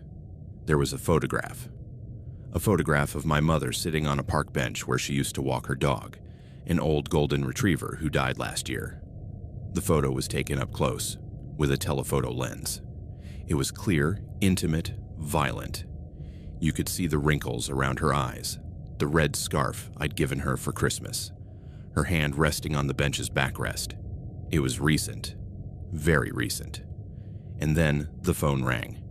It was the dispatcher. I only spoke to him by voice once. His tone was calm, flat, like an IT technician solving a routine issue. "You see," he said, "you're part of the logistics. And machine parts don't leave when they want. They wear out and get replaced. If you try to bail, you'll be replaced. And defective parts, they get recycled. Understand?" I understood perfectly. It wasn't a veiled threat against me. It was a clear promise against her. My life no longer belonged to me. I'd pawned it for a high salary and a handful of poison powder. That was, I don't know. Time lost its meaning. Days blur into a gray fog of driving, picking up, delivering, and using. I used to endure the shift. I used to forget what I am. I use because it's the only thing left that's mine, even though they gave it to me. My body's a wreck. Tremors in my hands I can't control. I've lost more than 20 pounds. My teeth are yellow, brittle. I have sores in my mouth that won't heal. My eyes are sunken, with broken veins, like someone drew maps of pain on them. I sleep poorly when I sleep. Most nights I stay awake, listening to the fridge's hum, waiting for the phone to ring. My mind is a cage of frightened birds. I've seen things on my night runs that haunt me. Exchanges in alleys ending in violence. One time I saw a man beat another until he stopped moving, then walk away like he'd paid a bill. Empty faces of other addicts like me, but who didn't have my luck of a job. They just begged on corners, needles in their arms, eyes lost in another world. I'm a link in a chain of misery, and the chain tightens around my neck. I don't want to work anymore. I hate it. Every time that damn phone rings, I feel a shiver of panic and disgust. But I answer. I always answer. Because I'm an addict, and because I'm a prisoner. The drug is my chemical jailer, and the threat against my family is the armed guard at the door. Sometimes, between doses, I think about escaping, selling everything, taking my mother, moving to another state, changing my name. But how? I have no real savings. All the money's in Bitcoin, and if I try to move it, they'll know. They have eyes everywhere. And even if I manage to flee, what would I tell my mother? That her son is a trafficker, that he put her in danger for a handful of digital bills. Number. There's no escape, only the machine, cold, efficient, relentless. So I keep going. I drive, I pick up, I deliver, and I use. It's an endless, terrifying cycle, a memory relived every day. There are no ghosts here, just the machine, and me, a worn-out part that keeps turning, knowing that the day I stop, everything will collapse, and I have to keep turning. I have no choice, because if I stop, she dies, and I couldn't live with that.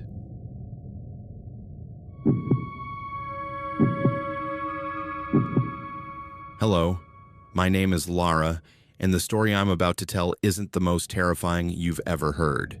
There are no ghosts, no demonic possessions, no haunted houses.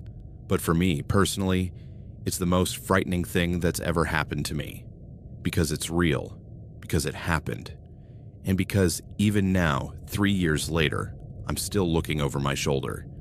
This is the story of how my curiosity nearly cost me everything, how a stupid mistake turned me into someone's prey, and how I learned the true terror doesn't come from the supernatural, but from what real human beings are capable of doing to others when no one's watching.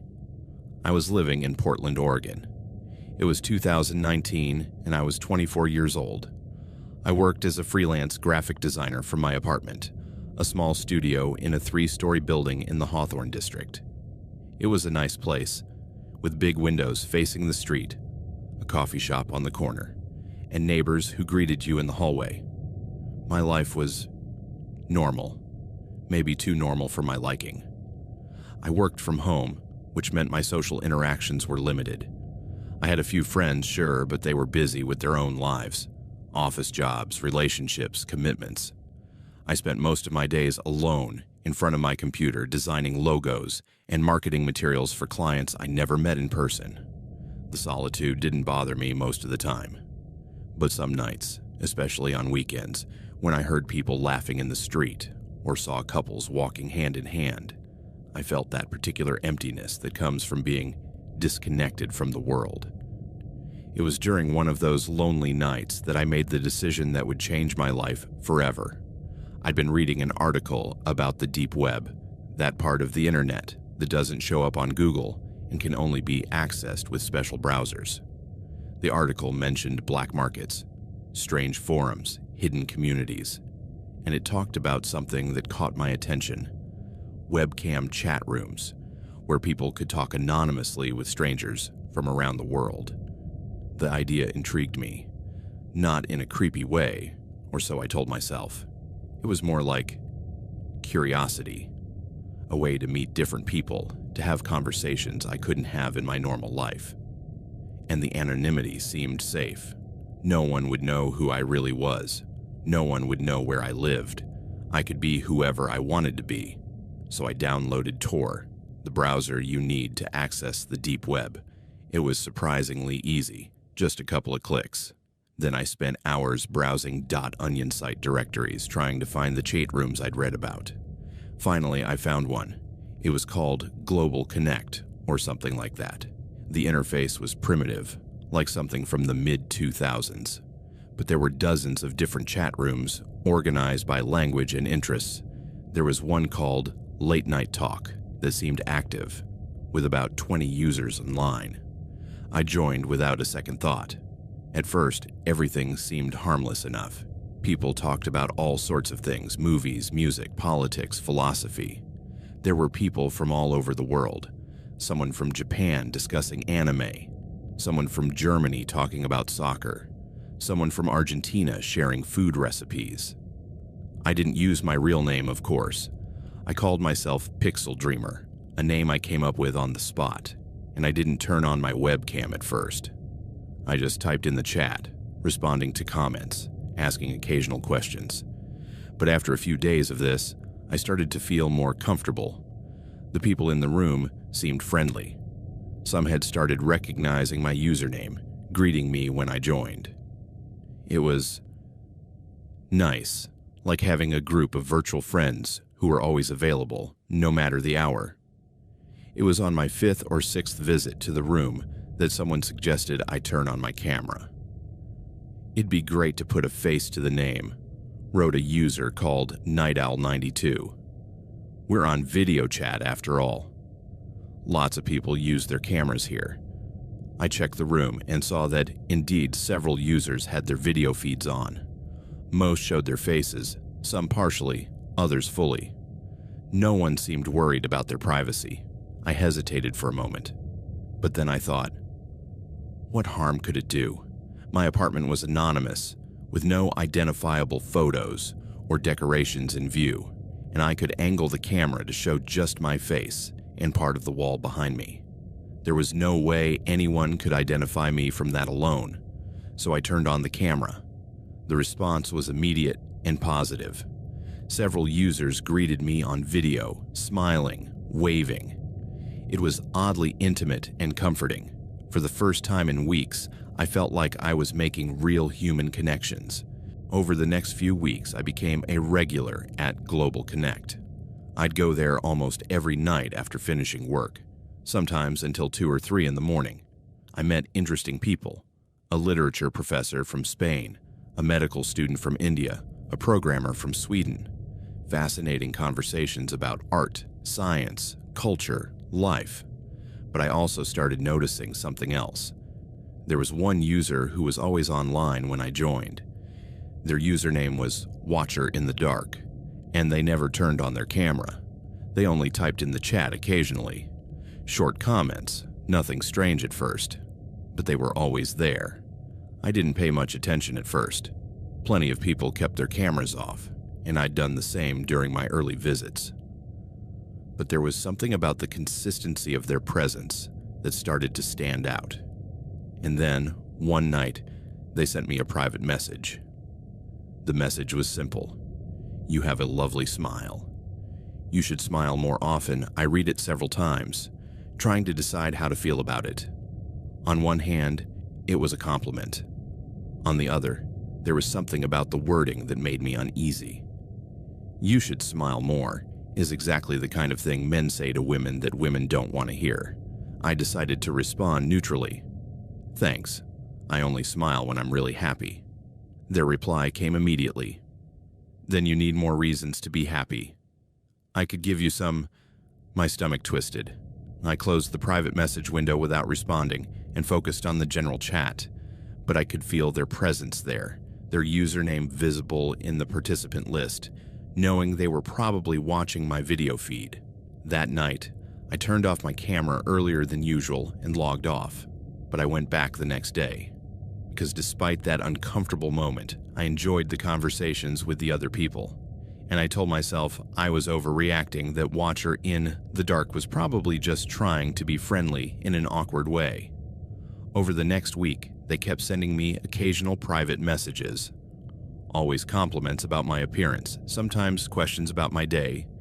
I responded briefly and politely, trying to keep some distance, but I didn't block them. And that was my first real mistake, because while I thought I was being polite, they were interpreting my responses as interest. And while I shared small, innocent details about my life in the general chat, they were taking notes. One night, I casually mentioned that I'd gone to my favorite coffee shop that afternoon. They have the best hazelnut latte, I wrote in the general chat. Minutes later, I got a private message from Watcher in the Dark. The coffee shop on the corner of your building. I've heard it's good. I froze. I hadn't mentioned where the coffee shop was. I hadn't said it was near my home. How did they know that? How do you know where I live? I wrote back, my pulse racing. Relax. Just a guess. Most people go to coffee shops near their house. It was a reasonable explanation, but something didn't feel right. I started mentally reviewing every conversation I'd had in the chat room, trying to recall if I'd let slip any identifiable details about my location. I didn't think I had. I'd been careful, or so I thought. I never mentioned Portland by name.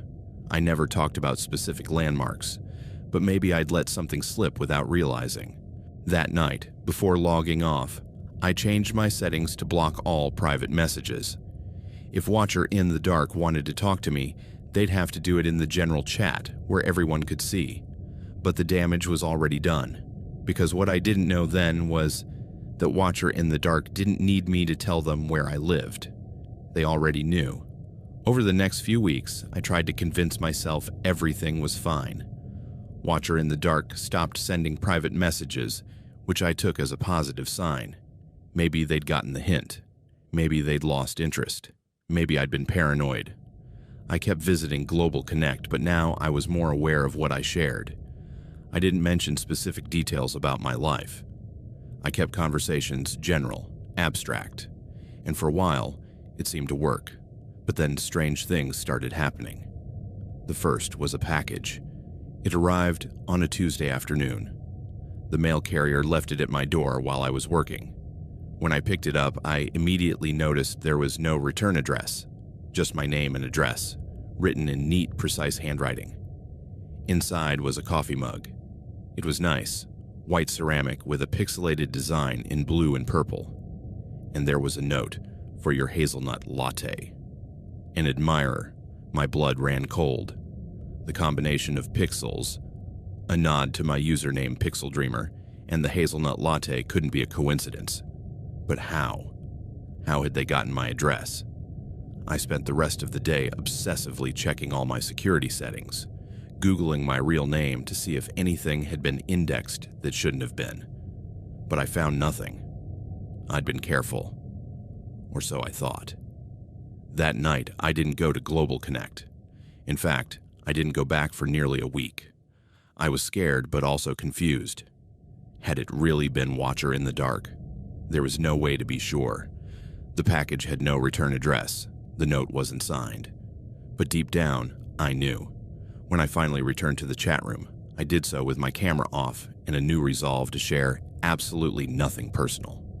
But as soon as I joined, I got a message in the general chat. Watcher in the Dark. Pixel Dreamer, good to see you back. Did you like my gift?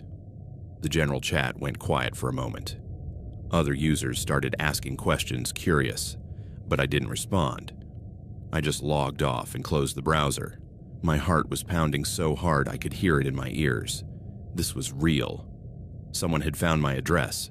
Someone had been to my building. Someone had left a package at my door. I considered going to the police, but what would I say? Someone on the deep web sent me a coffee mug. It didn't sound like something they'd take seriously. There were no threats, no real evidence of danger, just a mug and an ambiguous note. I decided the best solution was to stop going to Global Connect. If there was no contact, they'd lose interest. That's what I told myself. But 2 weeks later, the second delivery arrived. This time, it was flowers. A large bouquet of white lilies, my favorite flower. Something I'd mentioned casually in a conversation weeks earlier before I started suspecting something was wrong. The note read, "Miss seeing you online. Hope you're okay. -W, quote, W for Watcher." They weren't even trying to be subtle anymore. This was too much. I took photos of the flowers and the note and went straight to the nearest police station. The officer who took my report was kind but clearly skeptical. She was a woman in her 40s, with her hair in a tight ponytail and eyes that had seen too much to be easily shocked. "So, let me get this straight," she said, after I explained the whole situation. "You met someone on a dark website. That person sent you gifts to your home, and now you're worried. Not just worried, scared. This person knows where I live. I never gave them my address. I didn't even use my real name online. Has this person made any threats against you? Well, not directly, but has he tried to contact you outside of this website? The deliveries to my house count, don't they?" The officer sighed. "Miss Lara, right? I understand this makes you uncomfortable, and you're right to be cautious, but legally this person hasn't committed a crime. Sending gifts isn't illegal. There are no threats, no forced contact, no evidence they've entered your property. So what am I supposed to do? Wait until they do something worse. I can file a report. We'll put it in the system. If anything else happens, something that constitutes harassment or a real threat, then we can act. In the meantime, I suggest you consider a restraining order. Against who? I don't know who they are. I just have an internet username. That's part of the problem," she admitted. "Without a real identity, there's not much we can do." I left the station feeling more scared and frustrated than when I'd walked in. The system that was supposed to protect me was telling me they couldn't do anything until it was too late. Over the next few weeks, I tried to go on with my normal life. But it was hard to focus on work. Every time I heard footsteps in the hallway, my heart raced. Every time I got an Amazon package, I opened it with trembling hands, relieved when it was just something I'd actually ordered. I stopped opening my apartment curtains. I started obsessively checking my door locks. I considered moving, but to where? If Watcher in the Dark had found my address once, what would stop them from finding it again? And then one night, things got much worse. It was 2:17 in the morning when I woke up needing to use the bathroom. My apartment was on the 3rd floor, and my windows faced the street. I usually kept the curtains closed now, but that night it was hot, and I'd left one partially open for fresh air. As I walked back to my bedroom, something made me stop. An instinct, a feeling at the back of my neck. I looked toward the window. There was a man on the street standing under a streetlight looking straight at my building. He wasn't moving. He wasn't walking. He was just standing there, hands in the pockets of his dark jacket, hood up over his head. From my angle on the third floor, I couldn't see his face clearly, but I could feel his gaze. I froze, my heart pounding against my ribs. Maybe he was just someone waiting for an Uber. Maybe he was smoking a cigarette. Maybe it was a coincidence. But when I shifted slightly to the side, his head moved, tracking my movement. He was watching me specifically. I stepped back quickly, away from the window, and closed the curtains with shaking hands. Then I turned off all my apartment lights and waited in the dark, my phone in hand, 911 already dialed but not daring to press call. What would I say? That there was a man on the street? He wasn't technically doing anything illegal. He was on a public sidewalk. He wasn't trying to get into my building. He was just standing there. I waited 30 minutes before daring to peek through the curtains again, parting them just a sliver. He was still there. Panic took over. I called the police non-emergency line and reported a suspicious individual outside my building. They said they'd send a patrol to check.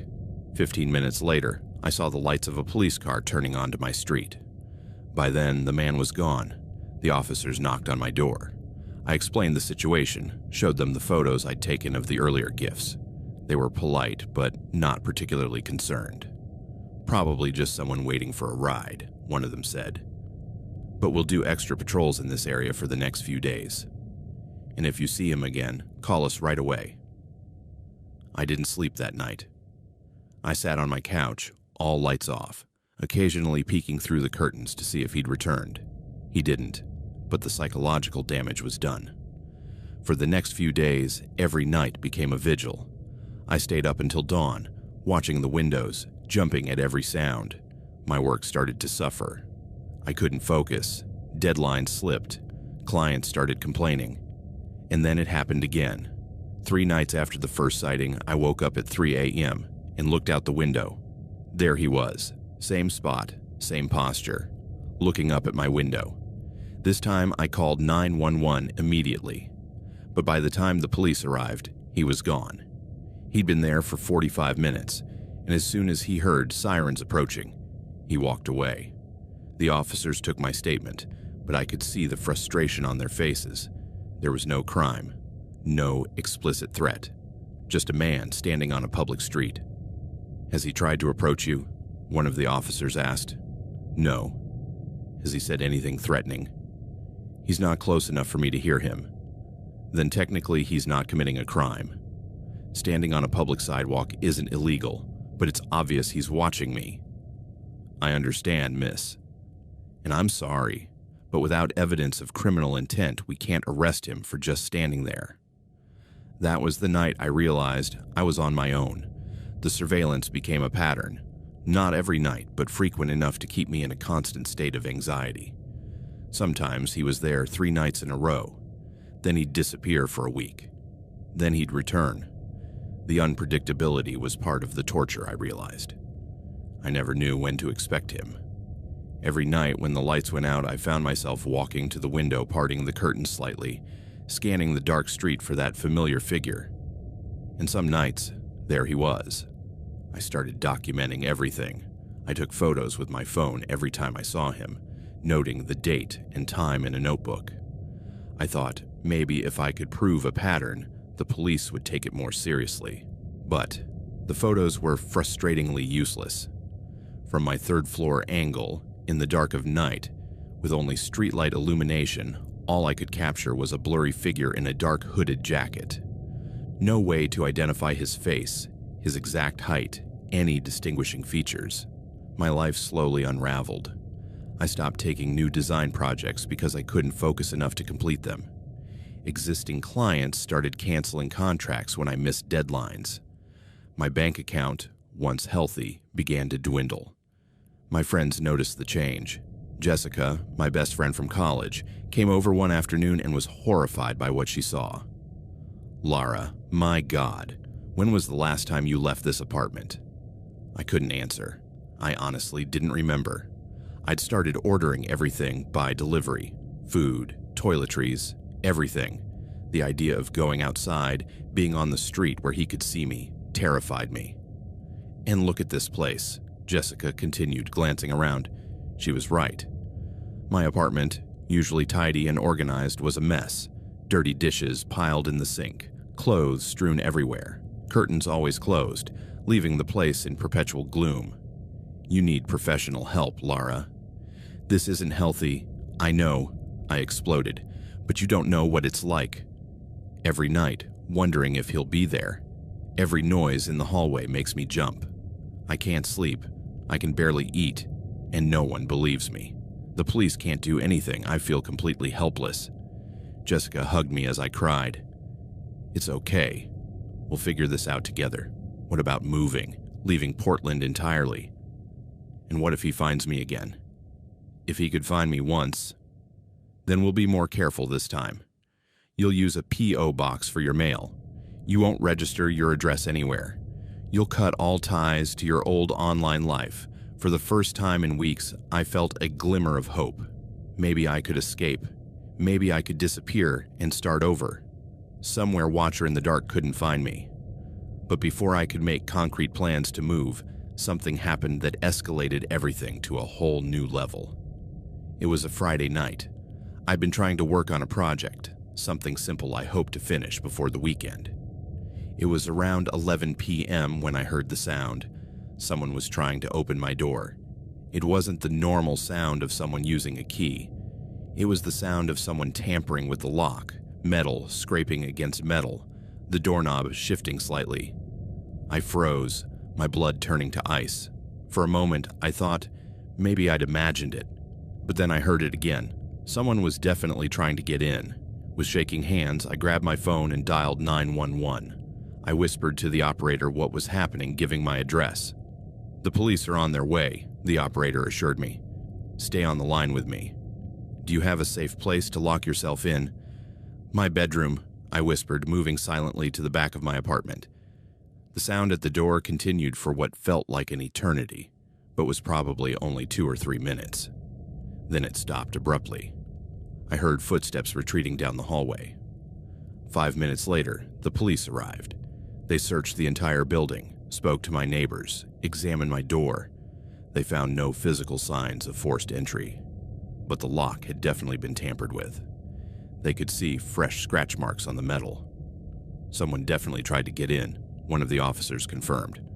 I'm going to recommend you install an additional lock and consider a security system with cameras.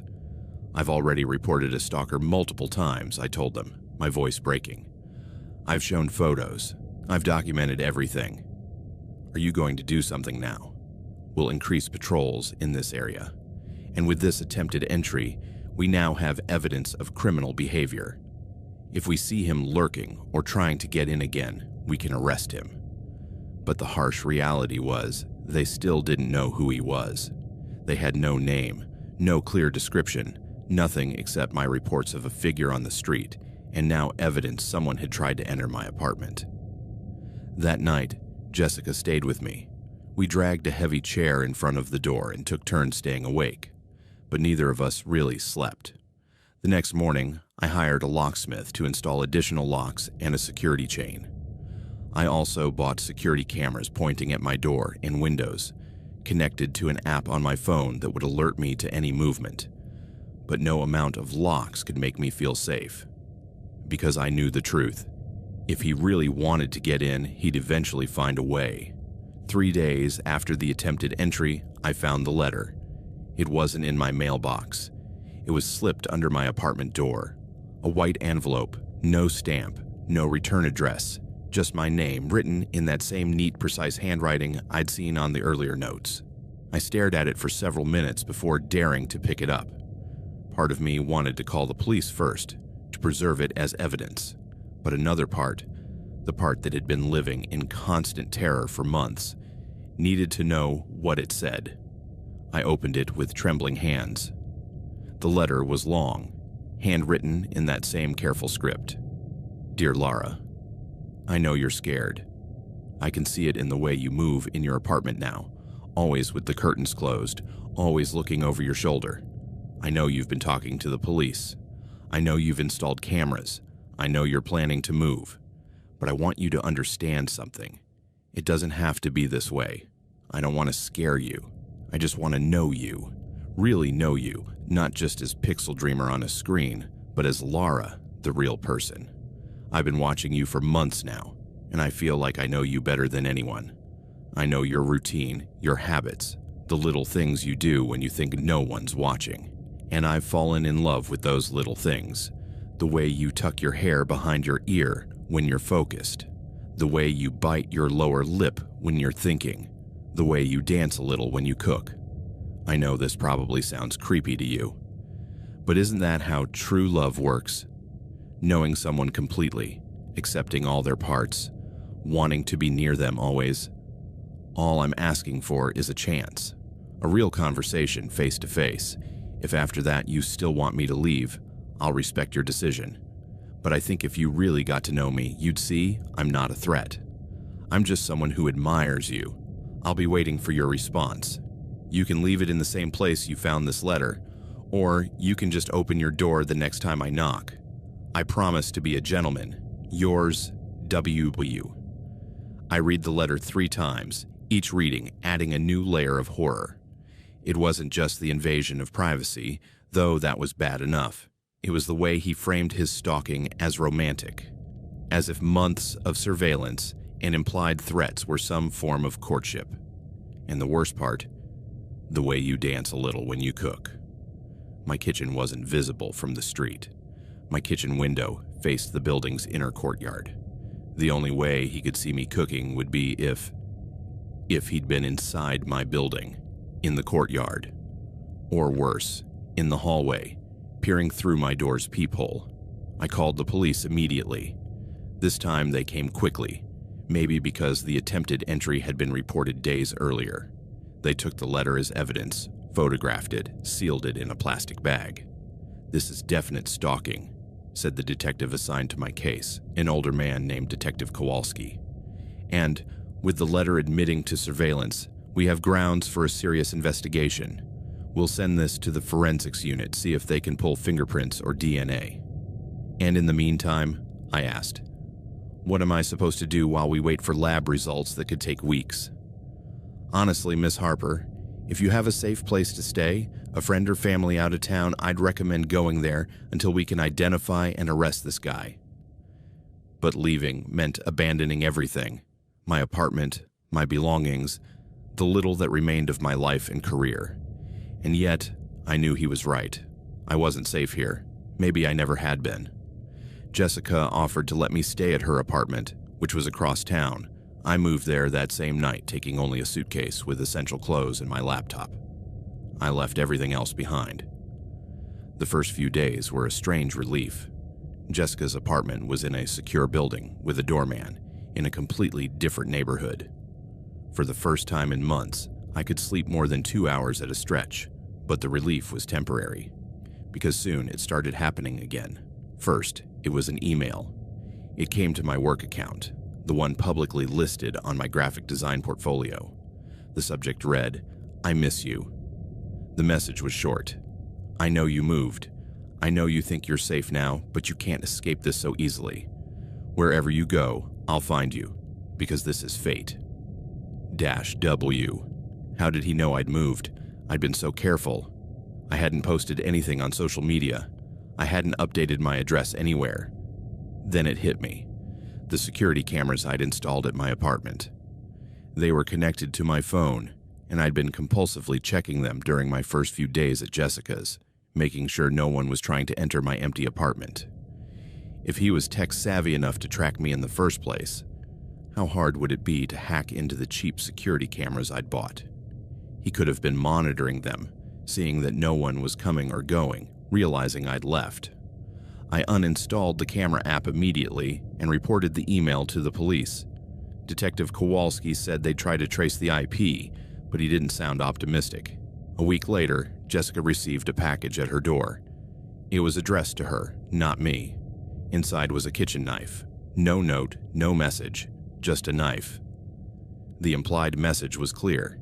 He knew where I was, and he was willing to threaten my friends to get to me. "You have to leave the city," Jessica told me that night, trying to keep her voice steady but unable to hide the fear in her eyes. "This is too much." "This guy is insane, Lara. He's not going to stop, she was right. And I finally accepted what I'd been denying for months. I couldn't win this fight by staying. My only move was to run. But this time, it would be different.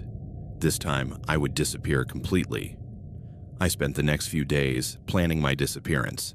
It wasn't easy, and it required sacrificing almost everything I'd built in my life.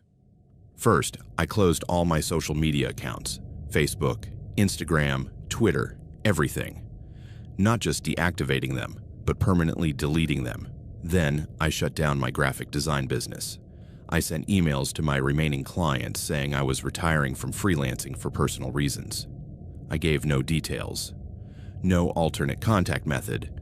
I gave up my apartment, losing the deposit but not caring. I sold or donated most of my possessions. If it didn't fit in 2 suitcases, it was gone. I opened a completely new bank account under my full legal name, which I'd never used professionally. I transferred all my money there and closed my old account. I bought a new phone with a new number, which I only shared with Jessica and my parents, with strict instructions not to give it to anyone else. And then, I started looking for a new place to live. Not in Oregon, not even on the West Coast. I needed to be as far away as possible. I settled on Charleston, South Carolina.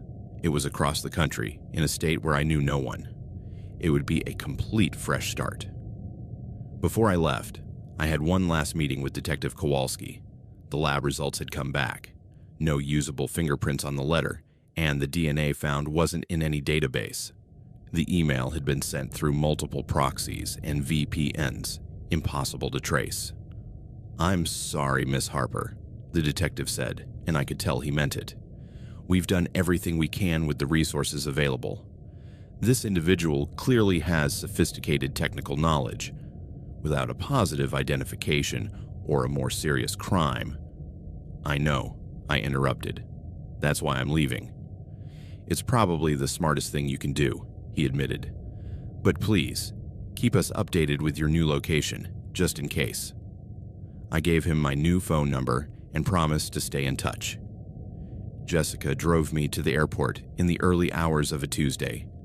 We'd deliberately chosen an early flight, one watcher in.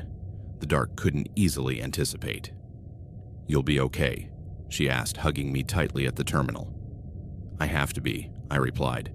"There's no other choice. Call me when you get there. And Lara, be careful. Don't trust anyone too quickly this time." I nodded, unable to speak past the lump in my throat. Then I went through security and didn't look back. Charleston was beautiful. The city had a historic charm Portland never had, with its pastel-colored houses, cobblestone streets, and warm southern hospitality. I found an apartment in a newer building, one with 24-hour security and cameras at every entrance. It was on the 5th floor, with windows that only faced a private inner courtyard, not the street. I got a remote job as a designer for a marketing firm in Atlanta. Everything was done by email, all meetings via video calls, no need to give my exact physical location. Slowly, very slowly, I started rebuilding something resembling a normal life. The first few months were the hardest. Every time I saw someone in a hoodie, my heart raced. Every time an unexpected package arrived, I froze in fear before daring to open it. Every noise in the hallway made me jump. But gradually, as weeks and then months passed without incident, I started to relax. I began to think that maybe, just maybe, I'd done it. I'd escaped. I started making friends. I met other people in my building, went to coffee shops, even joined a book club. I didn't tell anyone my real story, just that I'd needed a change after a tough breakup, which technically wasn't a lie. I met a man named Daniel at a bookstore. He was a history professor at the College of Charleston, kind and funny and completely normal. We started seeing each other, first as friends, then as something more.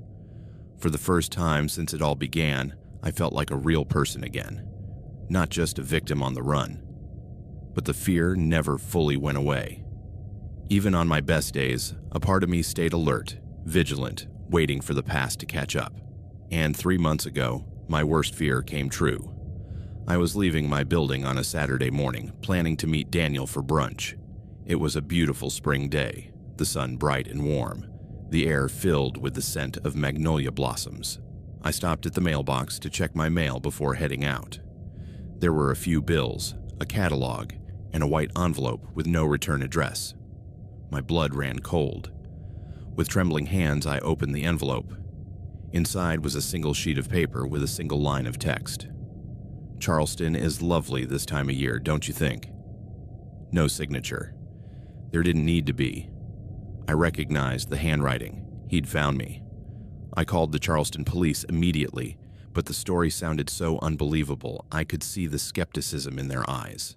A stalker from 2 years ago, in a completely different state, had somehow tracked me across the country.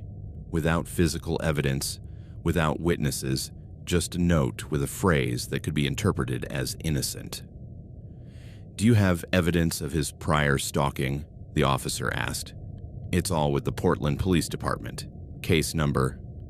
It took me a moment to recall the number I'd memorized so long ago. "We'll contact them. Verify your story. In the meantime, stay vigilant. If you see anything suspicious, call us right away." But what did suspicious mean when my stalker had proven he could stay invisible for months, working in the shadows, tracking me undetected? I canceled my date with Daniel, making an excuse about not feeling well. I couldn't risk putting him in danger too. I spent the rest of the day in my apartment checking the locks, closing the curtains, slipping back into the old patterns of paranoid behavior I'd worked so hard to overcome. That night, I couldn't sleep. I sat in my living room, all lights off, staring through the curtains at the inner courtyard. And there, in the shadows, I saw a figure. Not on the street this time. Inside the building, in the courtyard that was supposed to be private, accessible only to residents. He was standing by the fountain, looking up at my window. I called 911, my voice breaking as I tried to explain the situation. But by the time the police arrived, the figure was gone. The security cameras showed someone entering the courtyard at 11:47 p.m., but the hood and angle made it impossible to identify them. "How did he get in?" I asked the security guard. "This building is supposed to be secure." "Someone probably let him in," the guard admitted, looking embarrassed. "Or he used a cloned key card. It happens sometimes." That night, I made the decision. I couldn't keep living like this. I couldn't spend the rest of my life running, looking over my shoulder, jumping at every shadow. I hired a private investigator. It was expensive, probably more than I could afford, but I didn't care. I needed answers. I needed to know who Watcher in the Dark was, where he lived, how he kept finding me. The investigator, a former detective named Marcus Reed, took my case seriously in a way the police never had. "This guy has resources," he told me after reviewing all my documents. "He's not just an amateur stalker. He has serious technical knowledge, and he's probably been tracking your digital footprint in ways you don't even realize." But I closed all my accounts. I changed my number. I don't use my name anywhere. "Did you pay your apartment deposit with a credit card?" "Yes." "Did you buy your plane ticket online?" "Yes." "Did you register your car at your new address?" The realization hit me. I tried to erase my digital tracks, but there were dozens of public and private records still tying me to my new location. If someone knew where to look. "Let me see what I can find," Marcus said. "I'll start by digging into the records from your Portland apartment building. See if there's anything the police missed." Marcus worked on my case for 3 weeks. During that time, I received 2 more notes. Both slipped under my door, both with vaguely threatening messages that technically didn't cross the line into legal threats. "I saw you with your new friend. I hope he doesn't get too attached to you. 2 years is a long time to be apart. We'll be together properly soon." The last one terrified me so much that I finally told Daniel everything. I needed him to know the danger, to understand why I had to keep my distance from him. His reaction wasn't what I expected. Instead of running, he insisted on helping. "You can't live like this. he said, taking my hands, "and I'm not going to let you face this alone." It was Daniel who suggested installing hidden cameras in my apartment, not just at the entrances but inside, to catch any evidence of unauthorized entry. He also helped me install serious security software on all my devices, not the cheap solutions I'd been using. And it was one of those cameras that finally gave us the breakthrough we needed. Marcus called me on a Tuesday afternoon, his voice urgent. "Lara, I need you to come to my office right now. I think I found something I got there in 20 minutes. Marcus had his laptop open, showing what looked like employment records. "I did some deep digging," he explained. "I pulled records from the Portland apartment building, specifically for employees and contractors who had access to the building during the time you were there." "Did you find something?" "I found a name that comes up multiple times. A guy named Trevor Matheson. He worked for the maintenance company that had the contract with your building, which means he had master keys, access to all apartments, and a legitimate reason to be in the building at any hour." My heart started racing. "You think it's him?" "There's more. Trevor Matheson quit his job in Portland 2 months after you left. No notice, no forwarding address. And guess where he's living now? No. Charleston, South Carolina. He moved here exactly 3 weeks after you arrived, which means he likely tracked you through public records as soon as you settled. Do you have a photo?" Marcus turned the laptop toward me. On the screen was a driver's license photo of a man in his mid-30s. Brown hair, ordinary blue eyes, no distinguishing features. The kind of face you'd forget as soon as you stopped looking at it. But there was something in his eyes, even in the static DMV photo. An intensity. A fixation. "It's him," I said with absolute certainty. "I can feel it." "Good. Because this is enough to go to the police with a real identity. And I have more. Trevor has a prior history of stalking. He was arrested in Seattle in 2015 for stalking a woman he met online. The charges were dropped when she moved and didn't want to testify, but it's on record." We finally had something. A name, a history, evidence of a pattern. We went to the police immediately with the information. This time, armed with Marcus's investigation, they took it seriously. They issued a warrant for stalking in violation of a restraining order. I'd gotten a protective order as soon as Marcus identified Trevor. But when they went to his address, Trevor was gone. The apartment was empty, abandoned in a hurry. He'd left some furniture, some clothes, but no electronics, no personal documents, nothing to help track him. He was gone. Again. That was 6 months ago. Trevor Matheson is officially wanted, but so far there's been no sign of him. No more notes, no more sightings, no more packages. I've moved again, this time to a different building in Charleston. One not listed under my name, but under Daniel's, who offered to co-sign. I've changed my number again. I've taken every precaution I can think of, but the truth is, I don't know if he's really gone. I don't know if he's finally given up, or if he's just waiting, planning, finding new ways to track me. The police tell me it's possible he's moved to another state, that he might have found a new victim to fixate on. That possibility makes me sick, knowing someone else might be living my nightmare. I've started therapy. Twice a week, I sit in a comfortable office and talk about the trauma, the anxiety, the PTSD that comes from years of living in constant fear. My therapist assures me it will get better with time, that I'll learn to manage the triggers, that eventually I'll be able to live without this constant weight of dread. Some days, I believe her. Some days, I can leave my apartment without checking 3 times that no one's following me. Some days, I can sleep through the night without waking up to check the security cameras. But other days, when I see someone in a hoodie on the street, or get an unexpected package, or hear footsteps in the hallway that pause at my door, the panic comes rushing back in full force. Daniel has been incredibly patient and understanding. We've talked about the future, about maybe moving in together someday. But the idea terrifies me. Not because I don't trust him, but because I'm afraid of putting someone else in danger. Jessica calls me weekly from Portland. She tells me about her life, about mutual friends, about how the city's changed. Sometimes I feel nostalgic for my old life, for the person I was before all this began. But that person doesn't exist anymore. She was transformed by the experience of being hunted, of being reduced to prey. I've learned things about human nature I wish I didn't know.